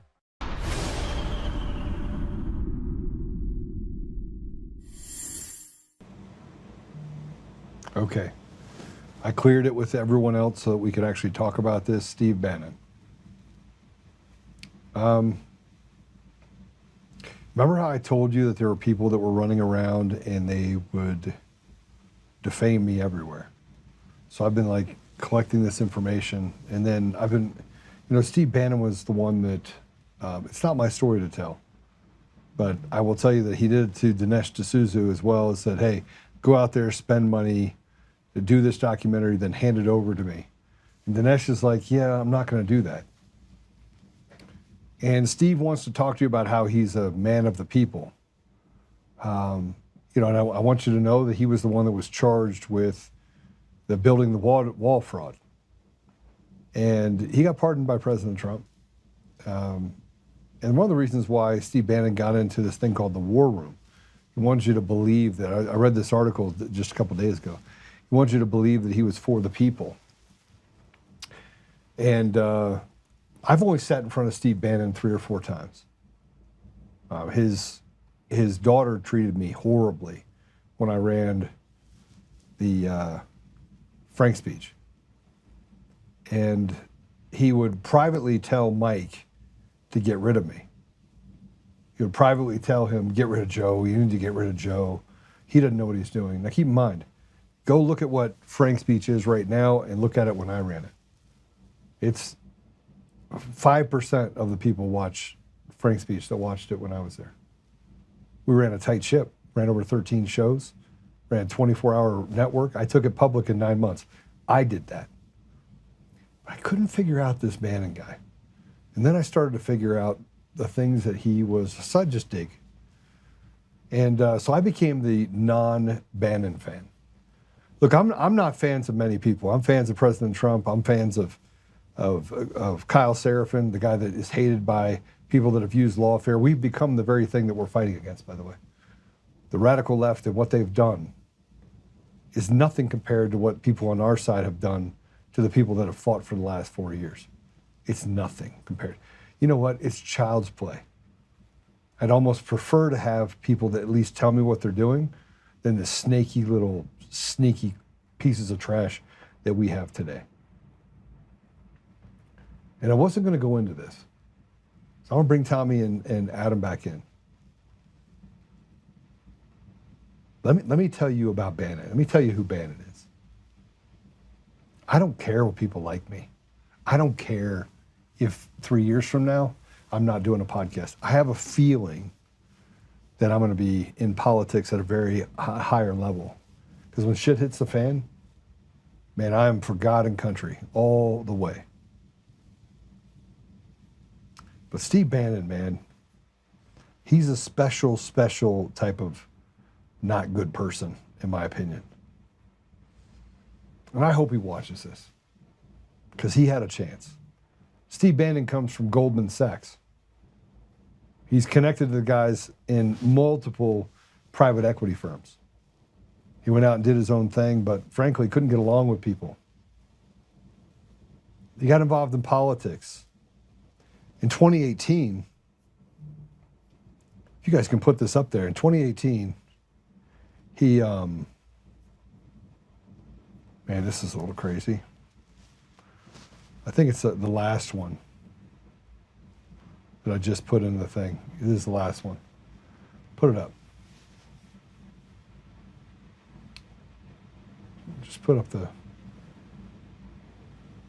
So here's the Alexander Dugan article which Steve Bannon emailed to Jeffrey Epstein in 2018. I've been studying this stuff going on with Epstein because I want to get to the bottom of it. I told you before, I don't care. Let me read this to you just so you understand. This is from Steve Bannon to Jeffrey Epstein. And the article is about Scriptal, Syria, England, are all victims, globalist war, Trump, Dugan's analysis with shout out. Can we go to the article real quick? It's the web article associated with it.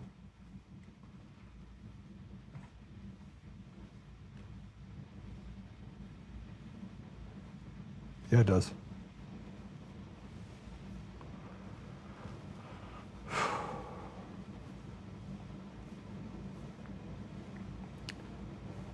What's interesting about this is that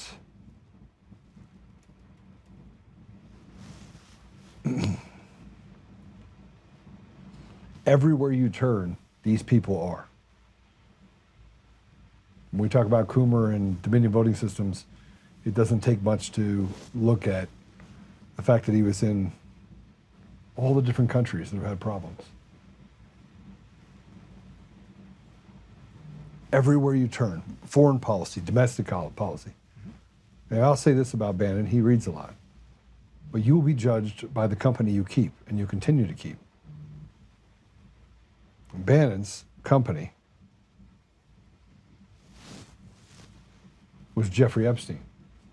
Now, if you remember, who was fired from the Trump campaign, from the Trump White House first time around? Steve was. Yeah, why? I don't know the whole backstory behind it. See, President Trump thought he had it hemmed up a little. I think President Trump right now is very frustrated. I would agree. He's 100%. frustrated. You can tell. He's worn out. He is like, how many snakes can you have? How many bad people can you have in there at the same time? It wasn't even Governor Bill Owens working for a Russian bank before they... Oh, yeah. Yeah, right. So it's like... Okay. I mean, this is Bannon, good friends, not just friends, not acquaintances, good friends with Jeffrey Epstein. That guy. And nobody wants to talk about it. Nobody wants to have the conversation. Yeah, and as somebody who has fought sexual assault and fought for victims for over a decade in the military, it frustrates me that we just can't be completely transparent and hit the reset button on this stuff. If the files need to be published, you know, victims need to get justice. We don't need any more suicides, and we need to route these people out of the government. I mean, they don't deserve to be there. You know, they're supposed to represent the people, and if they're contributing to human trafficking, it's just unbelievably disgusting. Yeah, no, really, it doesn't matter who's released it all. 100%. Put it. You use presidential powers and put it on every cell phone screen. I don't care.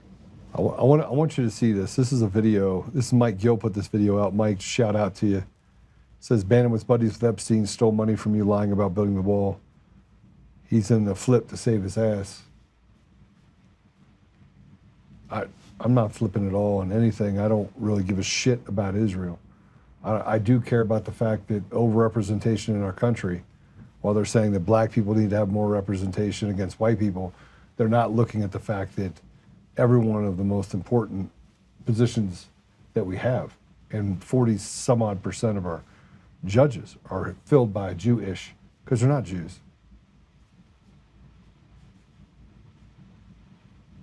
And I'm going to separate P. Diddy from Ben Carson because they're doing immense amount of harm. The reason why our country is where it is today is because we're in a state of lawlessness where you cannot put your finger on common sense anywhere in our nation. Yeah. You can't touch it. I want to play this video. This is Mike Gill put this video out there. Play it. We need regime change in Jerusalem, and we need it tonight. Everything that comes out of Netanyahu's government is a stone cold lie. They're liars. They've been stone cold liars. They gave bad information, so I'm not going to let that go. That's just bullshit. Everything they're doing is demonic. I want nothing to do with it. I will never support Israel into the future after what they've done to these children. The starvation campaign, I don't care. It went from working for PragerU to I will never support Israel. So that's how much the scales have fallen from my eyes about what they are involved in. And if this isn't your wake-up call to just look at the footage of what they are doing, they're playing Hunger Games and like throwing food at them and then killing people and seeing who survives. I wouldn't send them a dime. Like, that's my position. Whatever we're getting isn't worth it because I think the cost is greater than the benefit. Everybody in Gaza is, at this point, has to hate Israel. By extension, those bombs, when they see American politicians go over there and like sign the freaking bombs that are going to kill women and children, everybody in Gaza knows people who've been killed and maimed. And we're supporting it, right? Our tax money is going towards this. You know, it's not regular, everyday people who would want to do these things, you know, that it's like governments making these choices. I don't want foreign aid to any country, including Israel. And if they're getting involved in something, from my perspective, for the sake of Israel, and I don't think they should. There was a batch of emails released just recently that showed that Jeffrey Epstein worked closely with Israel, Mossad, and so forth. I've been reliably told you're anti-Semitic if you say that. MAGA cannot override MAGA. And I can criticize any foreign country that I want to because I'm an American and I have free speech. MAGA being Make Israel Great Again. Yes. But I definitely am concerned about foreign countries' influence, especially when it comes to members of Congress. No more foreign aid, no more foreign wars, no more sending your monies overseas. I wish that someone would tell Trump, listen, pal, you might as well be a Palestinian to this guy. He doesn't care about you at all. He doesn't care about our country at all. You think Benjamin Netanyahu cares that 3,000 Americans died on September 11th? No, and you know how I know that, Lex?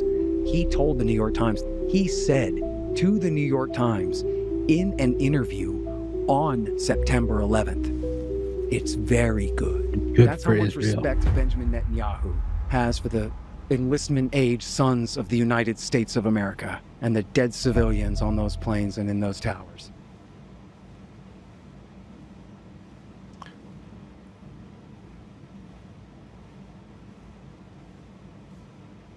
So yeah, look at stuff like this, kind of hell freezing over. You know, it's it's either going to peaceably change it or it's going to get chaotic. And then the third opening is always, unless the Lord shows His handiwork. And then I see stuff like this where, a year, just 12 months ago, just the general tone of things.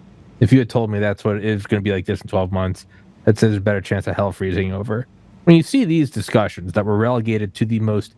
And I'm a conspiracy guy. I didn't go to prom. I was reading CIA: A Legacy of Ashes by Tim Weiner. I'm in this stuff.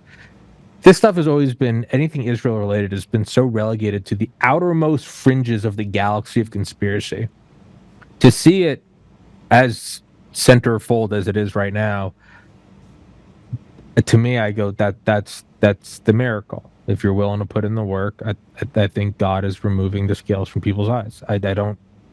They've successfully buttoned this stuff up for our lifetimes, our parents' lifetimes, our grandparents' lifetimes, and now it is like common talk. I guess that's where I'm hopeful. Yeah. So Adam, I'll give you a minute before I go into my thoughts on that. Yeah, I mean, and I also have to be careful what I say sometimes because I still do serve in the Army, and nothing I say represents the DoD or the Department of Defense. You can text me, I'll send it. But as someone who has served in that area, and I see what really goes on behind the cameras, I will tell you that everything is not what it seems to be. When I was working with a partner force across the border there in the West Bank, and I see a lot of innocent kids getting killed by nations that we also consider our allies. It makes you question about what we're seeing here in the United States and what the American people are being told, because it's not accurate. It's not true. And I will say that as someone who has served and lost 6 friends in combat over the last 20 years, the last thing I ever want to do is send the next generation to go fight another senseless war and spending billions of dollars and spilling hundreds of gallons of American blood when we can't even pave our own roads here. Right? I am such an America First person, it's not even funny. You know, we have so many issues and so many problems and homeless veterans and everything else here.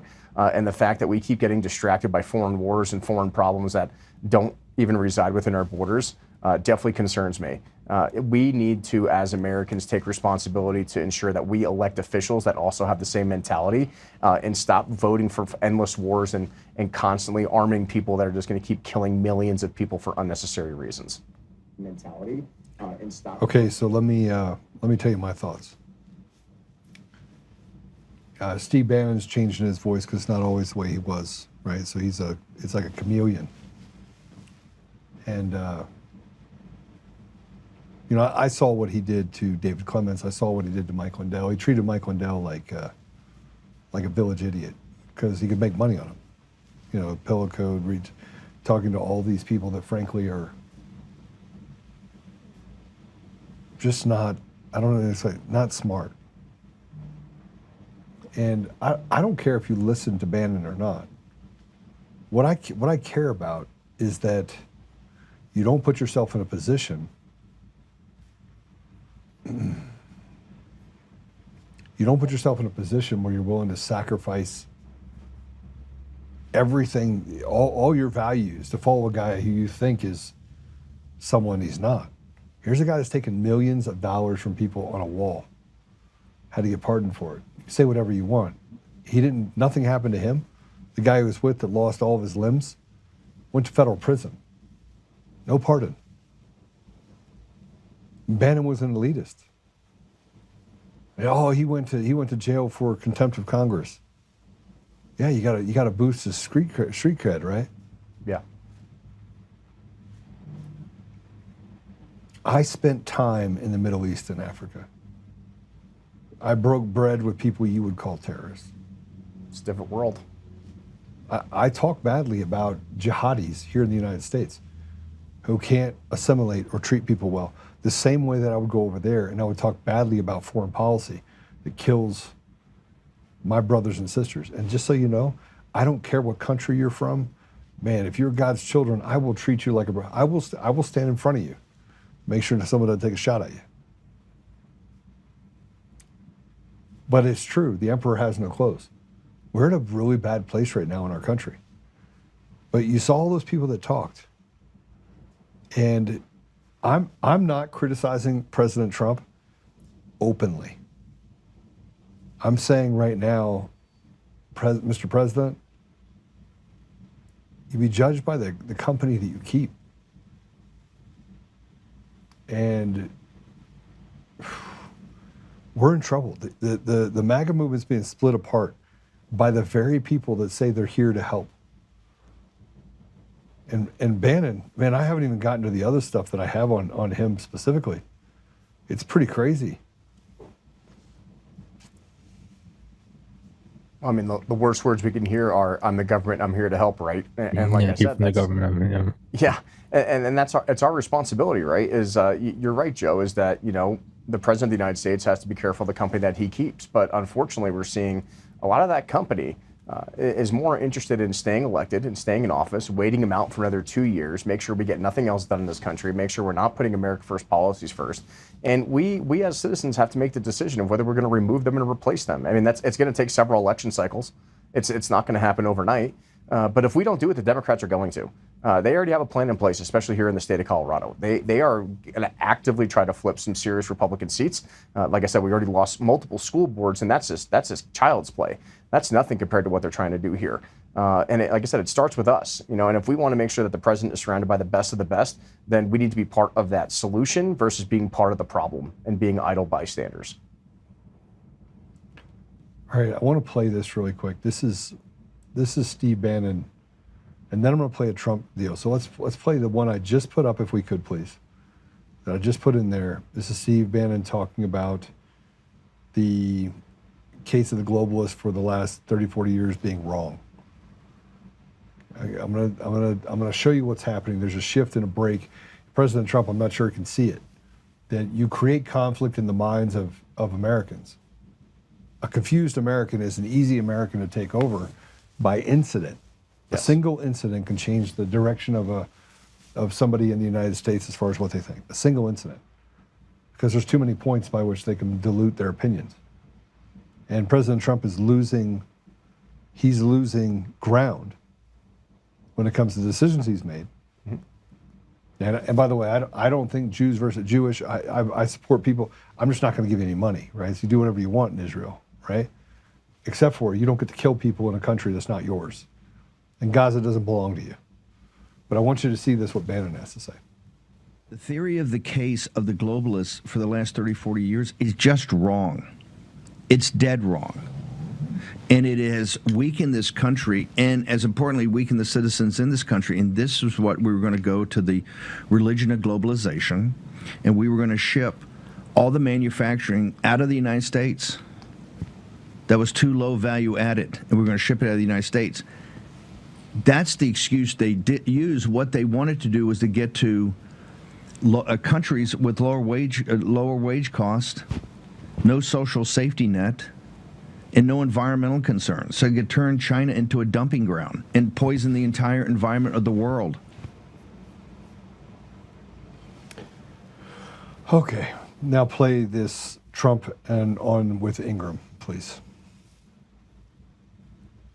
Republicans have to talk about it, Laura. And does that mean the H-1B visa thing will not be a big priority for your administration? Because if you want to raise wages for American workers, you can't flood the country with tens of thousands or hundreds of thousands of foreign workers. You also do have to bring in talent. When we have plenty of talented people here. No, you don't. We don't have talented people here? No, you don't have certain talents, and people have to learn. You can't take people off an unemployment line and say, I'm going to put you into a factory where we're going to make missiles, or I'm going to put How did we ever do it before? Well, I'll give you an example. In Georgia, they raided because they wanted illegal immigrants out. They had people from South Korea that made batteries all their lives. You know, making batteries are very complicated. It's not an easy thing and very dangerous. A lot of explosions, a lot of problems. They had like 500 or 600 people, early stages, to make batteries and to teach people how to do it. Well, they wanted them to get out of the country. You're going to need that, Laura. I mean, I know you and I disagree on this. You can't just say a country's coming in, going to invest $10 billion to build a plant, and going to take people off an unemployment line who haven't worked in 5 years, and they're going to start making missiles. It doesn't work that way.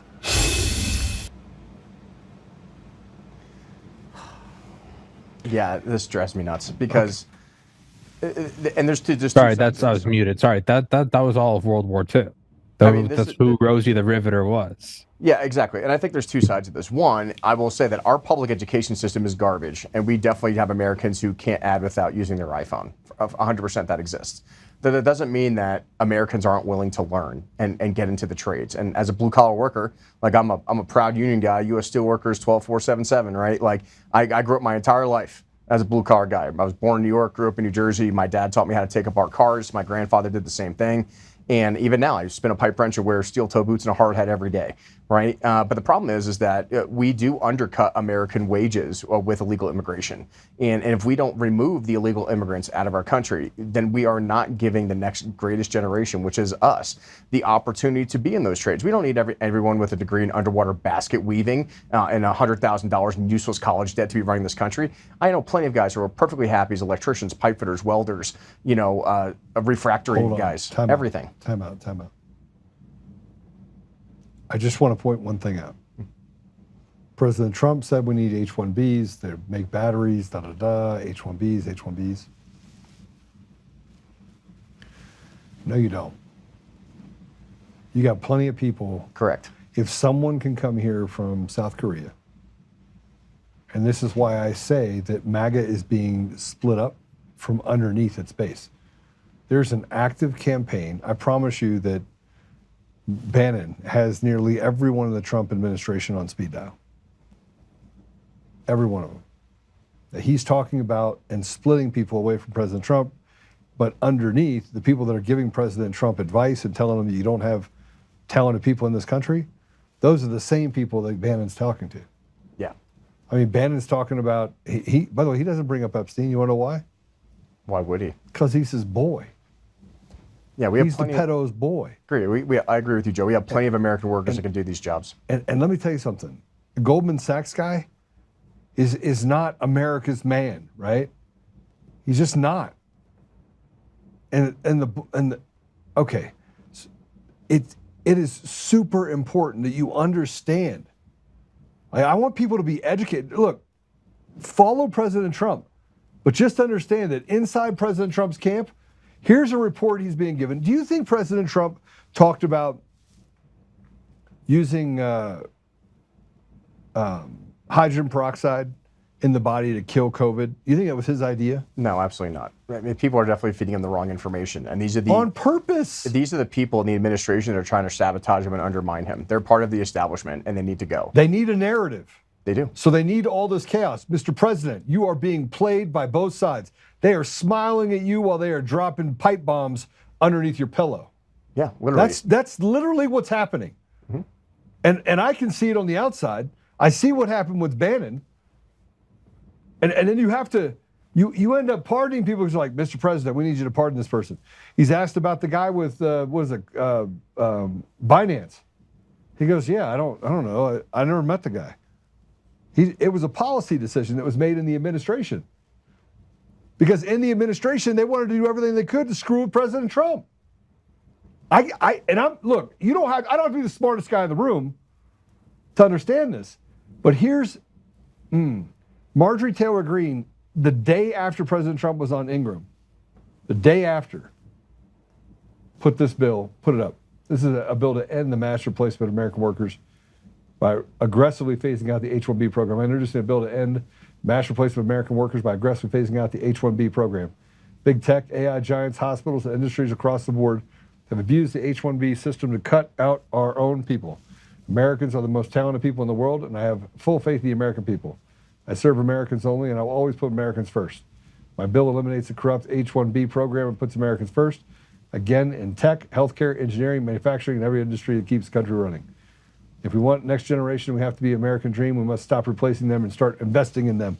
100%. And I know MTG. I met her. I've hung out with her. She's an amazing woman. She said some things in the past that I might have disagreed with, but this is something that I unequivocally agree with. America first, American workers first, American citizens first. It doesn't make any sense. I understand that there's a lot of companies that don't want to spend the extra money to invest in American workers. Listen, we have a bigger problem. And I as a guy that runs businesses, I can tell you what the problem is. Regulations and taxes 100%. on the businesses in their country are draconian. Mm-hmm. It is nearly impossible. And while they sit there and they attack businesses and say, you make too much money. Look, I talk to businesses all the time. Nobody's making too much money. Nobody's making any money. Yeah. It's just not happening. Yeah. If you squeak by and make 50 grand on a $5 million investment, you're like, oh, I did a good job. Yeah, it's ridiculous. And people are trying to find ways around it all the time. And the H-1B process is a way that they can actually just skirt margin. Yep. The government is taking too much meat off the bone.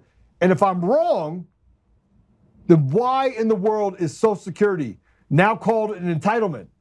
A woman that's put that money in there for 30 years, dies at 65. 40 years, dies at 65. Never got to take any of her Social Security. Nope. Puts all that money into there, and the money just goes, it evaporates. And the government goes in and it raids that money and says, we need new tollways, we need new property tax. And by the way, our education system is shit. 100%. And you think it's bad in the suburbs where you got, Mama PTO talking about, oh, Simeon, we need to make sure we put in gendered, whatever, queer ideologies. The kids aren't learning there. You know what it is in the inner city? It's worse. Yeah, just wait to see what happens in New York with Mondani in charge. A complete insanity. Police officer Mondani, a captain of the police force, did an entire video on how to actually tie a hijab. That's actually happening in New York. Yeah, you import the third world will come here. That's what everyone I've talked to in special forces and guys I've worked with for over 10 years have said. Yeah, if you're an immigrant and you want to assimilate to American culture and you want to become an American citizen, that's one thing. But these people have no desire to assimilate to American culture. They want to take your job, they want to take your money, they want to put you under Sharia law. If you don't believe me, look at Dearborn, Michigan. Look at Minneapolis. Look at Ilhan Omar. I don't understand. Like, it's right in front of your face. And all the time I spent in the UK and Ireland and stuff, it's there. And they don't have guns. And they're about ready to take their great-great-great-grandfather's armor off the wall and start stabbing people with broadswords. They're in it. Yeah, they're in it. Guys, listen to me. We are in the most dangerous time in the history of the United States right now. Tommy? Yeah. Yeah. No. What I'm saying is like everything we're looking at, from the people feeding him shit to whatever. I guess the reason I don't have much to say is because I think it's pretty much you pull the fire alarm.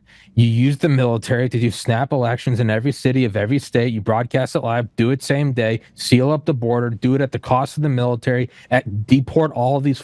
And if anyone says there's an issue, say this is national security, say it's no different than World War II with internment, it's going to be very vicious. People are lying to you. Okay, well, throw them in jail. Like, it's going to be brutal, but if you don't do it, we're going to have brutality in a longer drawn out fashion.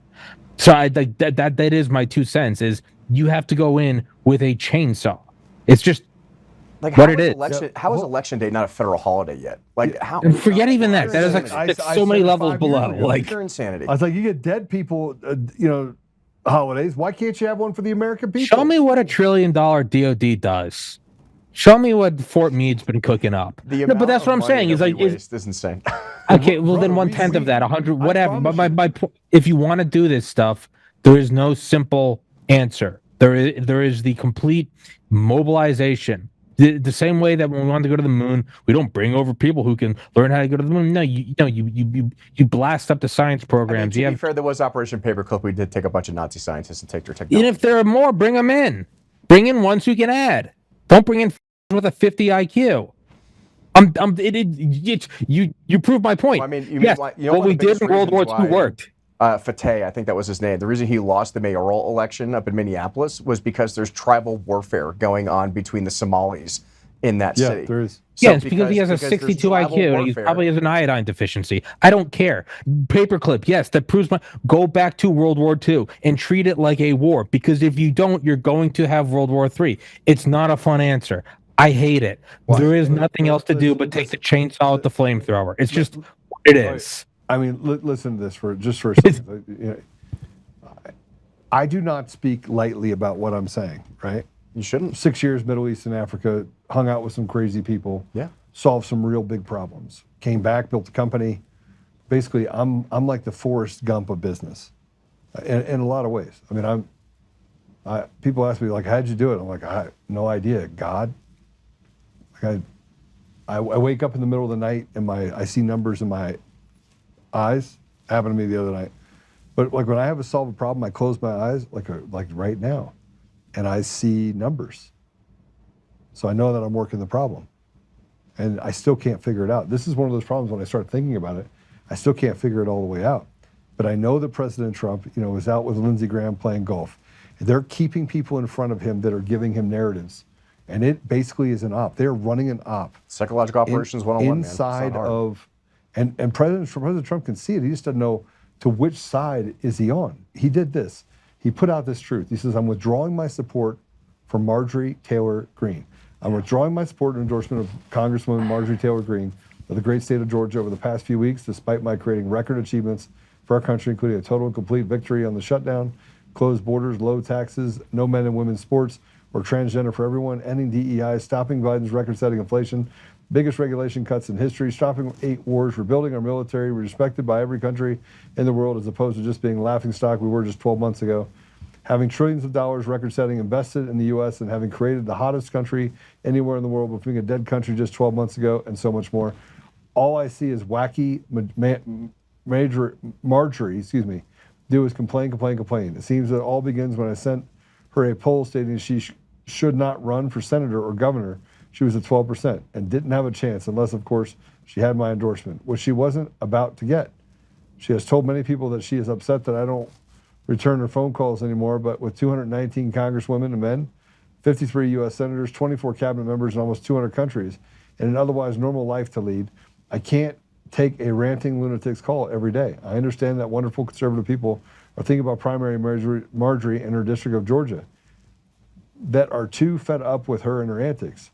And if the right person runs, they will have my complete and unyielding support. She's gone far left and even doing The View with their low IQ Republican-hating anchors. Thank you for your attention to this matter. Make America great again. We are focusing on the wrong things. Hell yes, we are. I mean, why are we not primarying Ilhan Omar? Like, let's bring in some importance to some people that are really causing a problem in our government. We're wasting efforts on people that actually support an America First agenda, and that's absolutely insane to me. But I mean, and let me just say this, Mr. President, and I think this is super important. And I'm just so we're clear, I want to make sure that I'm very clear on this. Supporting you and your agendas during Make America Great Again and running for a third term, winning a third term, it was too big to fail. We've seen what the radical left is doing. We've seen what they're trying to usher in. We can see it.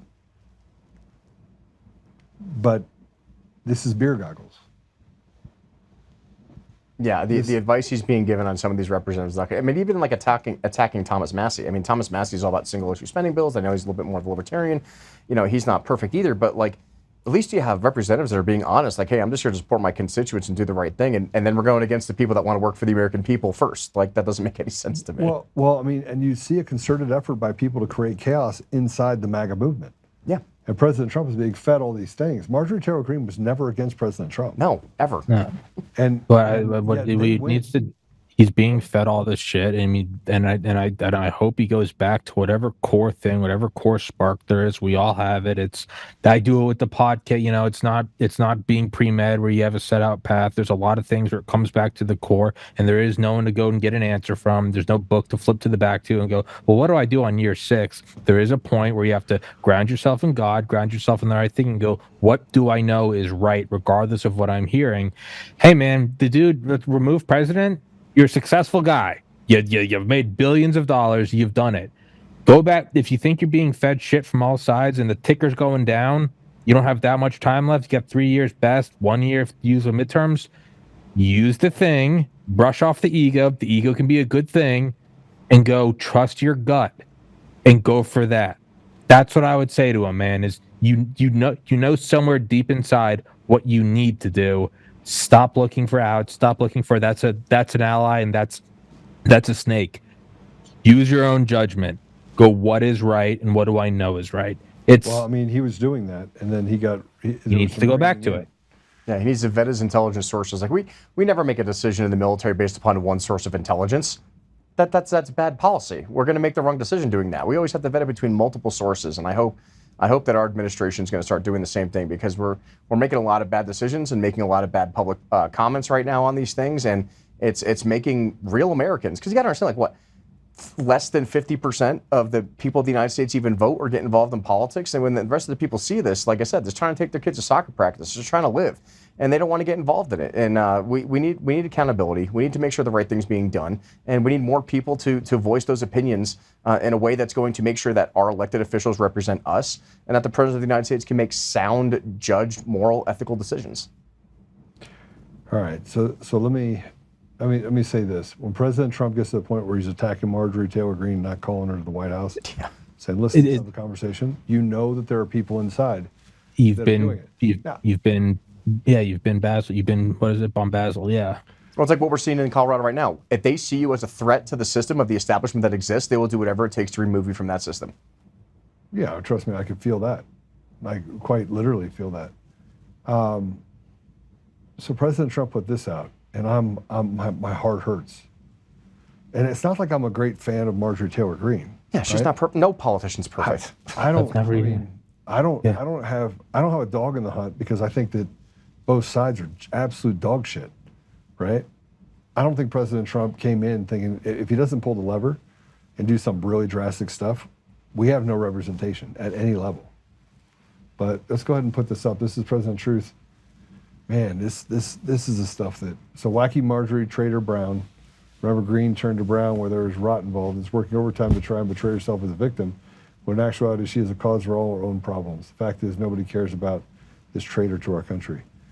Remember that thing that President Trump said never do? big comment saying calling somebody a traitor. Oh man. That And means something. we don't call the people that are traitors. Yeah, traitors. words mean things. We say that in the intelligence world a lot. Words mean things. I mean, and when you say that, that's interesting. Yeah, so there's a couple outcomes. Either Trump is compromised in doing this Okay, that's one of the possibilities. The other is that he's being fed shit from snakes from all ankles. Okay, at which point you need to dig your feet in and be an adult.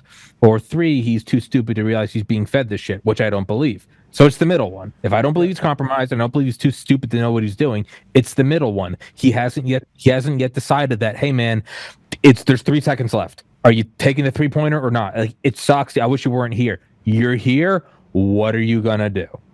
And it's very easy for me to say this in my cozy apartment. I'm not the president with the world on my shoulders, and God knows what many nuclear arsenals are on the borders of whatever. But hey, dude, if there's anyone that can do it, if there's anyone that's bigger than the office, it's Trump. I'm like trying to kiss his ass. Hey man, if there's somebody that can do this Tom Brady shit, it's you. Yeah. Well, I think he can, but this is Marjorie Taylor Greene. This is crazy. And by the way, I don't think anything about the Epstein list is going to indict President Trump.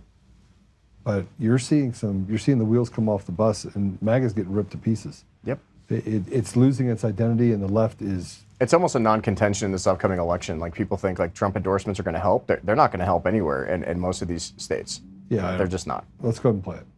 I stood with President Trump when virtually no one else did. Campaigned all over the country, spent millions of my own dollars helping him get elected. And I think that's incredibly important. And I do support him and his administration. And I support them in delivering the campaign promises we made to the American people. His remarks, of course, have been hurtful. However, I have something in my heart that I think is incredibly important for our country, and that is to end the toxic fighting in politics. And this has been going on for years, and it has divided our country, split up friends and families, neighbors, and it's not solving our problems. The most hurtful thing he said, which is absolutely untrue, is he called me a traitor, and that is so extremely wrong. And those are the types of words used that can radicalize people against me and put my life in danger. What do you think happened? What do you think is the reason?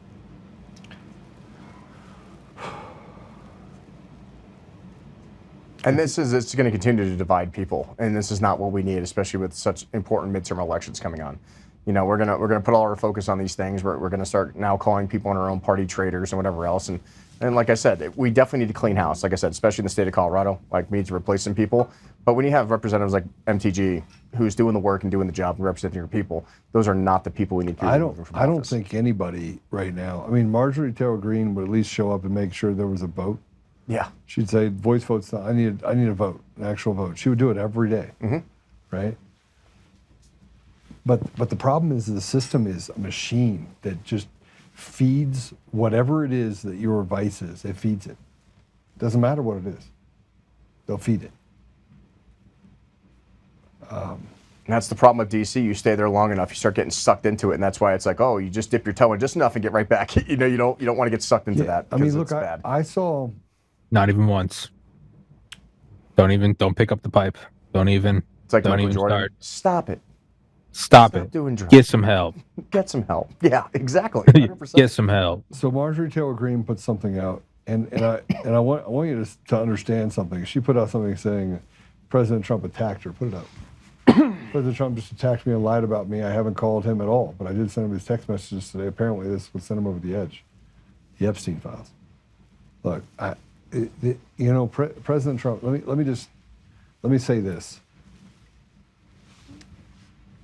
Imagine being the guy that has to be the world's babysitter while navigating some of the most horrible human beings that were selected using these systems in our own country. Not very smart people. They're just not smart. And you have to do all of that while everyone in the world is texting you saying, "This is my pet project. I want to do this. Trump, can you do this for me?" Yep. I was coming home from elk hunting, and I got to a place where I had a little bit of service. Did your phone go on fire? It's unbelievable. It's like me every morning. It's Right. like, please Joe, stop. Joe, can I have tickets to the Avs game? Joe, can I have this? Joe, can I borrow $500? Joe, can you come on my show? Joe, can you? I spent an hour just catching up with people, and I probably had 30 people. Now imagine being President Trump. He doesn't have 30. He's got 3,000, 5,000 every day. His phone blows up. And I know he's got it imaged, and somebody else has a phone too. And he's looking at his phone. He's like, "Oh my gosh, this is crazy." And he's got to handle all these problems. And then I can already tell you what happens. It happens here. I fired 2 people last week. I fired 2 people. Somebody showed me a phone. I looked at it. I was like, I want them gone. I want them gone by the end of the day. Get them out of here. Right? And people were like, "Joe," and I'm like, I don't care. I'm done. I'm done dealing with the bullshit. Right? I'm done with it.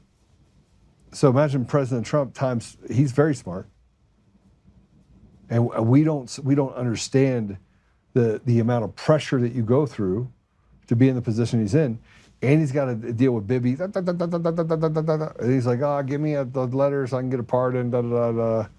Right? He can't make anybody happy. There's no one to be made happy. You have to have the courage to be disliked. Well, that's the thing, is you can't make anyone happy. I think that is the gift, is realize no matter what, they're all going to hate you. And a lot of things you can't, ignore it. You can't lose your humanity. You can't do this. This is the one spot where you can be that high up that President Trump, you're allowed to detach, and you're allowed to go, this is happening and this is happening. It's as the only way I can describe it is Dr. Pete Chambers, talking about triaging, SF guys. That's where we are. Great dude. Yeah, he's an awesome dude. That's where we are. But you got a bunch of alphas even on these guys, right? You got a bunch of, I've sat in a room with a bunch of alphas. I'm telling them to not talk to any of them. You are the one that's triaging the United States and thus the world. Act accordingly. Yeah, I mean, I agree. But then, a lot of things you don't. It's not that some people hate you and other people like you. There's a lot of things where it takes decades before people go, "Oh, he was kind of right." That's how far out it takes. It's Eisenhower was a psychopath for setting up the continuity of government and the relocation arcs. It's 70 years later. It's probably good to have those nuclear bunkers spread out everywhere. Maybe that wasn't too much money. By then, his grandkids are dead. You have to be okay with being hated. And also realizing that the sacrifice is not always transactional. It's almost never transactional in your lifetime. It's just. But the problem is that beer goggles. You've got people in there that are just, there's a grip on our country. And look, you could support Israel. I don't have to agree with everything President Trump says. Sure. I don't, or does, for that matter. Watching hundreds of thousands of Gaza children and women and children die, and I'm saying it's an acceptable casualty, reminds me of Madeleine Albright, 1996, saying that 500,000 women and children dying was appropriate. Yeah. I mean, that. I hope that woman is in a boiling pot of hot acid. Kill 500,000 women and children, but I look at what's happening in our country. Same thing's happening. Yeah. And they did it. They did it to make it closely associated with his watch, and they're going to rewrite history on President Trump. I promise you. Of course they are. It's all cognitive dissonance. It's so easy to say, "Oh, we're going to do this overseas. We're going to do that," but unless you've seen it with your own 2 eyes, it's really hard to justify what's physically going on in your mind. Which all reinforces your memory is not going to be set in stone. It's going to be by those around you. Everyone's going to hate you. Assume everyone around you is a traitor. Go with your gut. The clock is running out. Yeah, it's not a fun answer. It's not a fun answer. It's like if you want a friend in DC, get a dog. You know what I mean? Sometimes you have to trust your own intuition and trust your faith and make the right decision without having everyone talking in your ear telling you what to do. It's demonic. It's demonic. But then President Trump went after Massey. Yes, Yeah, man, you're chasing the shadows that the snakes are putting around you. Put it up. Assume everyone is an enemy. Act accordingly. Did Thomas Massey, sometimes referred to as Rand Paul Jr., because of the fact that he always votes against the Republican Party, get married already? Boy, that was quick. No wonder the polls have him at less than an 8% chance of winning an election. Anyway, have a great life, Thomas, and his wife will soon find out that she's stuck with a loser. Yeah, it's bad form. Not recommended. It's the Yeah, man. That is. What are you doing? Why? I can already tell. That's my point. Is what are you doing? You're compromised. You're too stupid to realize you're being played, or you know that you're being played, and you're not compromised, and you just haven't found your balls yet to go. This is what I'm doing. I think it's the third. So do it. Yeah, I don't. I think there's more to this than that. You know, I want to hearken this to Bernie Madoff. Okay. Bernie Madoff had kids and the life of life, and he was kind of like Steve Bannon. So think of Bernie Madoff as like a Steve Bannon of people. He can talk. He's very articulate. He was very smart. Super smart. And they let him go on for years, billions of dollars in fake books. They all knew. Everyone knew. But when he finally went to prison, you know what he said? I thought the whole world would end before they get me. That was one of his quotes. But he also said that he loves the life he has. It's peaceful. In prison. Yeah. He said he doesn't have to worry about anything. Yeah. And then they killed his son. Wrong. Then they both. And they killed his son. Yeah. So. And so I want President Trump to. I mean, he imagine how much of a peaceful life you don't have. He doesn't have a peaceful life. And he can't get it back. All the more reason to do the thing, man. Rip the Band-Aid off and do the right thing. Do the thing. And he said what he said on Air Force One like a month ago. I've never heard him say before. I'm actually nervous about heaven. The fact that came out, that's the tip of the iceberg. For him to say something anywhere remotely that vulnerable tells me that's something on his mind. President, lean into that, man. Lean into that. Find the anchor in God, all right? Lean into that. Sorry, I'll stop blurting out. I've made my point very clear that I want Trump to, use the military. I'll just shut up. No, I mean, listen, I think we're all agree. Yeah. Adam agrees because he's still in the military, so he's like, yes. Yeah, I'm all for the National Guard. Like I said, there's the posse comitatus thing, and there's regulations and stuff, but we can do it the right way. I'm not asking you to verbally endorse what I'm saying. You have a lot more responsibilities than me. Yeah, nor am I going to. Yeah, exactly. There's a process and procedure Yeah, and do it the right, moral, ethical way. So President Trump put that out, and right after President Trump put that out, Laura Loomer.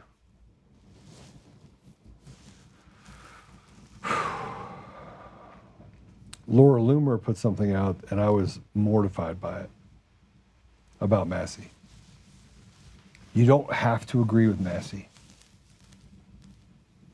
But to go along to get along with the Republican Party, when the people at the top have done some really horrible things, it flies in the face of common decency.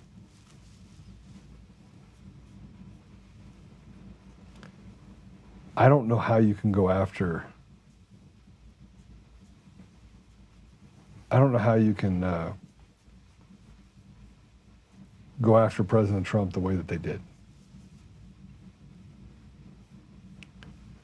I was pretty upset over it. But Laura Loomer said, serious question and serious answers only. How did Rep. Thomas Massey's wife die? Is there a police report? Is there an autopsy? Why is there such a mystery? I'd like to know. I find it so bizarre, and why I always have, now that there's a much younger woman in the picture. And it was a picture of him and his new wife. Yeah, I have a wife.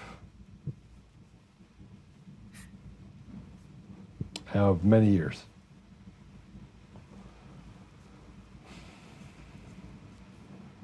And I'm going to say that this is what I wrote. We don't have to put it up. This is disgusting. Massey was married to his wife for decades. It was his high school sweetheart. He does not owe you or anyone an explanation, and the fact that you would weaponize this is disgraceful. We have lost the ability to have humanity. Disagree with someone and go after his dead wife. Got it. I did not wait long enough to get remarried. He did not mourn the right way. He did not. The narratives are astonishingly what I would expect from people who lack courage and character. Pathetic. Do better, Laura. The next day, and people basically told me to shut the F up. And I bring this up because, look, I'm the first one to fight. Yeah. I like to fight.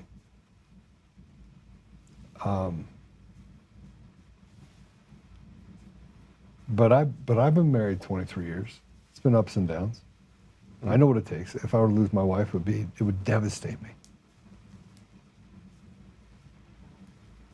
He got remarried after 16 months. She died 16 months ago. She had been sick for quite some time before then. So there's a shutting down period that I could imagine that you went through. Sure. But the And fact that, several kids, right? yes, and all of it, everything in his life is he's just he has his tree is good. But right after she did that, I forget what the guy's name is. Man, I was pissed. Oh, Brendan Dilley. You know who Brendan Dilley is? No. You go, isn't it weird that Thomas Massey has a new wife and a new one, and that knew his dead wife for years before she died? Now his much younger wife tends to be his dead wife's animals. Now his much younger wife tends to his dead wife's animals as if they were her own, and sleeps in her bed, etc. She only died 16 months ago, and after 30 years of marriage. That was actually said on social media. Yeah, man, these people are demons. They're demons from hell. This is our side. Yeah. Attacking Massey. Know them by their fruits. Throw them out. They're not on your side. This is a blessing. Be grateful that God's showing you who they are. I mean, God tells us, you know. You know them by their fruits. Yeah, and I'm going to put you against your mother, brother against brother, father against son, and you know, I will kill you. They will kill you in my name. You know, I mean, this is what we are to expect. So, and I know we're running out of time because I got to go. I got to go help my friend get a gun. So I said this to Dilley, though, by the way. I said, between you and Loomer. By the way, the more stuff that I have on Bannon, it's unbelievable. Like the more stuff, it's unbelievable by people that work for him. I was going to go through the whole thing, but I felt like I'd save you guys that. I'll do my own show on it. That way I don't have to bring other people into my mess. I said, LOL, between you and Loomer, I think you have the relationship world completely mastered. Right? I mean, how many failed relationships? How many bodies in the wake of your two shining examples of success? I'm sure you got it all figured out. First is none of your business. Second, there is no perfect time to move on after you lose the love of your life. But neither you nor Loomer would know anything about that. It's disgusting that you would use this as your beat stick, and the only reason you do it is to hurt the man you disagree with, or more specifically, the man that establishment disagrees with. You just carry their water. Congrats, you carried it well. Hope the bag of shekels was worth it. But what do I know? Between the lot of influencers, you all have accomplished all of jack shit. But do attack a man with a 30-year marriage, children are impeccable, and like it or not, a man who will stand for what he believes. Without worry of the consequences, yeah, he's our problem for sure.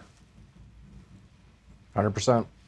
Thomas Massey's one of the good ones, you know, and the fact that people are attacking him when he's the guy out there trying to fight for the American people and he actually cares about the people in his district. You know, I can't say that for many representatives. I can't say that for many representatives that go back to their home and actually shake hands and have coffee with their local people and actually show them that they care. And that's why they keep reelecting him. So, yeah, he might lose a so-called endorsement. Yeah, might somebody primary him. But that should be a notice to people who are running for office now, is that if you actually go out and build those relationships and show people that you actually care, I mean, you just need those votes, right? Yeah, the money machines will come after you and everything else, but then there's the flip side of that. We have most representatives who don't go out in district, or they get heckled all the time. They can't even get into any meeting without being shut down, and they just rely on big donors. So which one of those candidates do you want to be? Which one of those representatives do you want to be? You want to be the man or the woman of the people that actually respect and continue to get reelected for the right reasons, or do you want to be beholden to big corporate donors that control the system? And, you know, I would pick the first one. Yeah, I mean, look, we never want to become the very thing that we're fighting against. Pray, stand, speak, act. The 4 things that I've been telling people to do for years. Pray first, stand up, speak truth, and always act. It's all biblical. Absolutely. Right? And so I got to go because I told him I'd be there, but I want you guys to know a couple of things. First of all, Adam, thanks for joining me. I really appreciate it. No, Thank absolutely. you very much. Thank you for letting me come on. And how do people follow you? Yeah, so Instagram's my biggest one. It's adam.DeRito2010. Same thing on Twitter. It's just Adam DeRito. TikTok and Facebook and everything else. YouTube as well. I did the Tuxes and Tomahawks podcast, Dark Saber podcast for the Air Force Academy kids I'm trying to save. And yeah, I'm on Substack. I read a lot of policy stuff on there, which you guys should probably check out since none of our representatives want to talk about policy in Colorado, but I will. And I'm here to try to save the state of Colorado. I mean, yeah, I know I'm a native East Coaster, but I love this state. This is where I want to raise my future family. And by, with, and through, as we like to say, no matter what it takes. If we have to find people to primary the unethical, immoral people representing us, then we're going to do it. It's time for the millennials, the Gen Z, and Gen A to stand up and let's create our own revolution, the legal and the right way. We just got to get people to combine together. Exactly. Yeah. 100%. All right. Tommy, good to have you on, brother, as always. I was gonna say Adam's probably the easiest to get, and I mean that in a compliment, to get in touch with. Hey man, I think it was like under a minute. I was like, yeah. And I was like, wait, what? He got right back to me. Here's my phone. I was like, thank you. I'm like, thank you. Like, yeah, so, I'm relatively responsive. Yeah. My phone's like Joe's. It's on fire every day after for 6 months. But I will respond to everybody. Immediately interact with people. So, all right, I'm gonna pray for President Trump. I'm gonna pray for our leaders. I'm gonna pray for humanity if I can. I end every podcast with a prayer, so I'll do that. But I just want you guys to know something. Nobody said it was going to be easy. No one. No one. No. No one said. No one even said that you'd survive it. Correct. So you just have to be willing to serve the Lord. Understand that there's a much bigger picture here, and winning doesn't necessarily mean you survive. In the grand picture of God's scheme, that's a win. Your purpose might have been to get to this day, this month, this week, this year, and then it's over. And that means you didn't fail. That means you played your role. There's a lot of guys. My great uncle was on D-Day. He survived. There's a lot of guys who the door of the Higgins boat opened, and that was it. Their sacrifice wasn't any less. That was part of God's plan. Yeah. So I just want to say this, President Trump, if you want someone that knows how to play golf to come play golf with you and be your sounding board, I'm all about it. I do want to play at Mar-a-Lago. Yeah, I think you just got to, man, you got to get out and you got to take a swim. I think he just has to take a swim. He's got to take a look at what that circle looks like around him, and I know he's frustrated. You could tell it. You could tell it going back to Charlie Kirk's funeral. Yeah. Right? I was there. I watched it. He is visually, he thought he could come in and get a bunch of stuff done. He thought he had the right people on the bus. He's got people like Kardashian Patel who are more interested in, covering things up. And I know he can see it. I know he can see it. I know the conflict that it creates. So let's play it. Let's pray him out. And Apple Podcasts, Google Podcasts, Spotify, Pandora, iHeartRadio, TuneIn, and more. Just go to all those different places. You can find Tommy as well. Tommy goes live before I do. And, you got to hit the share button. You got to be the ones to be the ambassadors of truth. I want to thank those people that have been pushing out all the cuts that we've been putting out there. Hate mail has increased, which is really good. I know Spotify took down an extra 415 episodes. Sorry, can't do anything about it. I'm just going to continue to fight there. Let's see what else we got in the comments. Thank you, Joe. You need to tell Tommy we did not go to the moon. Tommy, we did not go to the moon. I apologize. Yeah. If you think we did, we didn't. We did not go to the moon. Sorry. Yeah, other than that, I love type of humor. Me too. Chris, I hope your job started well. Hopefully everything's good. All right, let's pray. Father God, thank you. Man, thank you for the time that we've had with Adam, with Tommy. Thank you for the peace that you put in my life, Father. I just have to say thank you. It is just amazing what you've done. You've exposed all this evil to the people. I truly believe that it was going to sweep in, and that some of the things that we've experienced have been able to wake up more people. And yet we sit here just wondering why it has not yet been solved. And I guess that's the lesson, is that everything happens in your time. Father, we see the conflicts that are created and the people that are involved in self-indulgences and serving themselves while abandoning the American people. We know that there's a lot of people that are telling President Trump a lot of things. But Father, I would just ask that you lift the burden off of President Trump. You let his eyes be able to see and his ears be able to hear. I would ask you, Father, that you would give him the discernment that is necessary in order to take us to a better place. I ask you, Father, to give us the ability to support President Trump, not just from the inside, but be able to do things in our community and in the country that can push towards a more visible and a more transparent process, so that President Trump doesn't have to rely specifically on people in his cabinet. And we know that he's not going to get things right all the time. And I don't even think that, even if I disagree with him, there are times that he's been right. He's right more times than he's not. Father, I would just ask you that you would give him the ability to see the outcome, to be a seer of things to happen in the future, and to do things that are necessary in order to save our nation, to save his family's life in the future, and to save us from this evil that has consumed our communities and our country and the world. I ask these things, Father. We love you. In the name of Jesus Christ, amen. Amen. Amen. All right. I will see you guys later. Have a great Monday. Adam, thanks for coming on, brother. Lots going on. Bill Owens, bad guy. Kirkmeyer, do not vote for her. Do not vote for you. And if you're in Colorado, get groups together. I'll come talk to groups. Adam will come talk to groups. Get involved. We're gonna get a bunch of groups together. We've got we've got some fire people that used to amazing people. We got Ed Hartfield. Mm-hmm. He's a stud. Matt Arnold, which I haven't seen out in a while. He's kind of what's he doing? He's relatively kind of new to the scene, but yeah, the people are getting out and doing things. And before that, Joe, I want to give you the first copy of my book. All right, thank you. You're the only one who has a copy of that, but I wanted you to have that, and thanks for everything that you do. I'll read this. I'll make sure I read this in the next couple of weeks. So thank you. Appreciate that. Right. Thanks. God bless you, brother. God bless you too. All right. We'll see you guys later. Take care. See you, Tommy. Be good. Thank you so much. Yep. Adam, nice to meet you, sir. All right, Anytime. guys, take it easy. Yep, peace.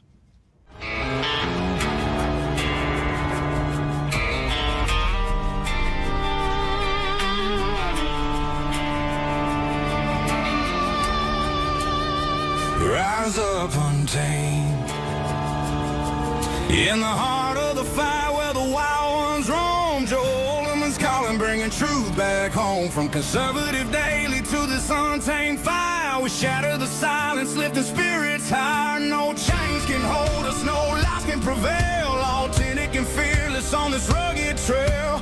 Patriots gather under stars and stripes.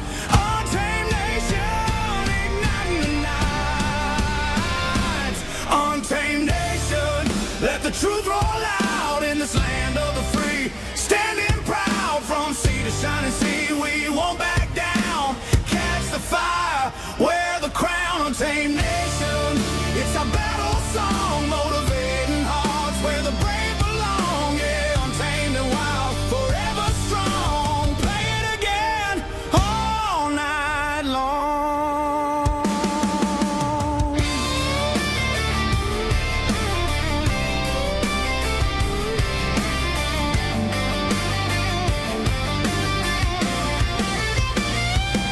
Break the mold, chase the real. No more games, time to heal. Joe's voice leads the untamed crew. Truth matters through and through. Untamed nation, let the truth roll out in this land of the free.